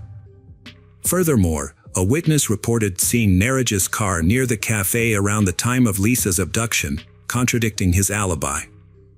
The car was seen driving back and forth between the cafe and the farm, while Narigis claimed to have been sleeping at home, according to his brother and wife. Months after Lisa's body was discovered, experts continued to analyze the evidence using advanced equipment. They found Narigis' DNA on nearly all of Lisa's clothing, including her underwear. Given the high-profile nature of the case, investigators sought additional clues to solidify the evidence against Narigis. As part of their investigation, they traveled to Lithuania to re-question Narigis' wife and brother. Narigis' wife maintained her initial alibi, claiming he was at home between 6 o'clock and 8 p.m. However, when detectives spoke with Narigis' younger brother, they finally obtained the information they needed. After being presented with the evidence against Narigis and the details of the crime, the younger brother revealed that Narigis was not at home that evening. According to the younger brother, Narigis returned around 7:30 p.m., covered in dirt, and immediately washed his clothes. When the police began questioning the residents and approached their house, Narigis instructed his brother to tell police he was home at the time of the crime. Nerigis later explained that he was afraid of being wrongly accused due to his immigrant status and lack of alibi during the abduction. The younger brother initially believed Nerigis innocent, but after learning about the evidence, he realized this wasn't true. A month after murder, a large crowd attended Lisa's funeral, far exceeding the church's capacity of 130 people. To accommodate the mourners, organizers set up benches and large screens outside, allowing everyone to watch the ceremony. 4 months later, the trial began. Nerigis' lawyer argued that his client's DNA on Lisa's clothing could be explained by his work in the storehouse. However, the prosecution countered that this explanation didn't hold up, especially regarding Lisa's underwear. The only plausible way Nerigis' DNA could have ended up on her underwear was through direct contact. The lawyer failed to provide any evidence supporting Nerigis' innocence. At one point, lawyers suggested an alternative theory, that Nerigis' younger brother was the real killer. The lawyer failed to address the possibility of DNA manipulation during the trial, which lasted a month and resulted in Nerigis being found guilty of murder. He was subsequently sentenced to life imprisonment in a high-security Swedish prison, which offered relatively comfortable living conditions. Nerigis' lawyer attempted to appeal the verdict but was unsuccessful. In 2017, Nerigis made a surprising decision when he requested to be deported to a prison in Lithuania. Despite Lithuanian prisons being notoriously worse than Swedish ones, the court granted his request, probably because it would result in substantial cost savings for Swedish taxpayers. It did not take long to understand the reason behind Nerigis' decision. He appealed to the Lithuanian court and successfully had his sentence reduced from life to 15 years. However, this victory was short-lived, as the court later overturned the decision, reinstating his life sentence. Unfortunately for Nerigis, he was now stuck in a Lithuanian prison, with no chance of returning to the more comfortable Swedish prison. In August 2022, 5 years after his initial imprisonment, Nerigis has been transferred to another prison in Lithuania, where he encountered another life-threatening situation. During a block transfer, an inmate attacked Nerigis with a shank, causing severe injuries that ultimately led to his death on the way to the hospital. Regarding Nerigis' wife, the question of her involvement in the crime remains unclear. Although police believe it is highly unlikely that she was directly involved in the abduction or murder, they do not rule out the possibility that she may have been aware of her husband's actions and provided a false alibi to help him. If she had been directly involved, experts would have likely found her DNA on Lisa's clothing or belongings. Additionally, Nerigis' younger brother has raised suspicions. Cafe employees reported seeing 2 men, likely Nerigis and his younger brother, standing near the barn and watching the employees. However, the younger brother's DNA was not found in the barn or on Lisa's clothing, making his involvement in the murder unlikely. It is possible that the brothers were indeed observing the employees and discussing inappropriate topics, but only Nerigis ultimately committed the crime.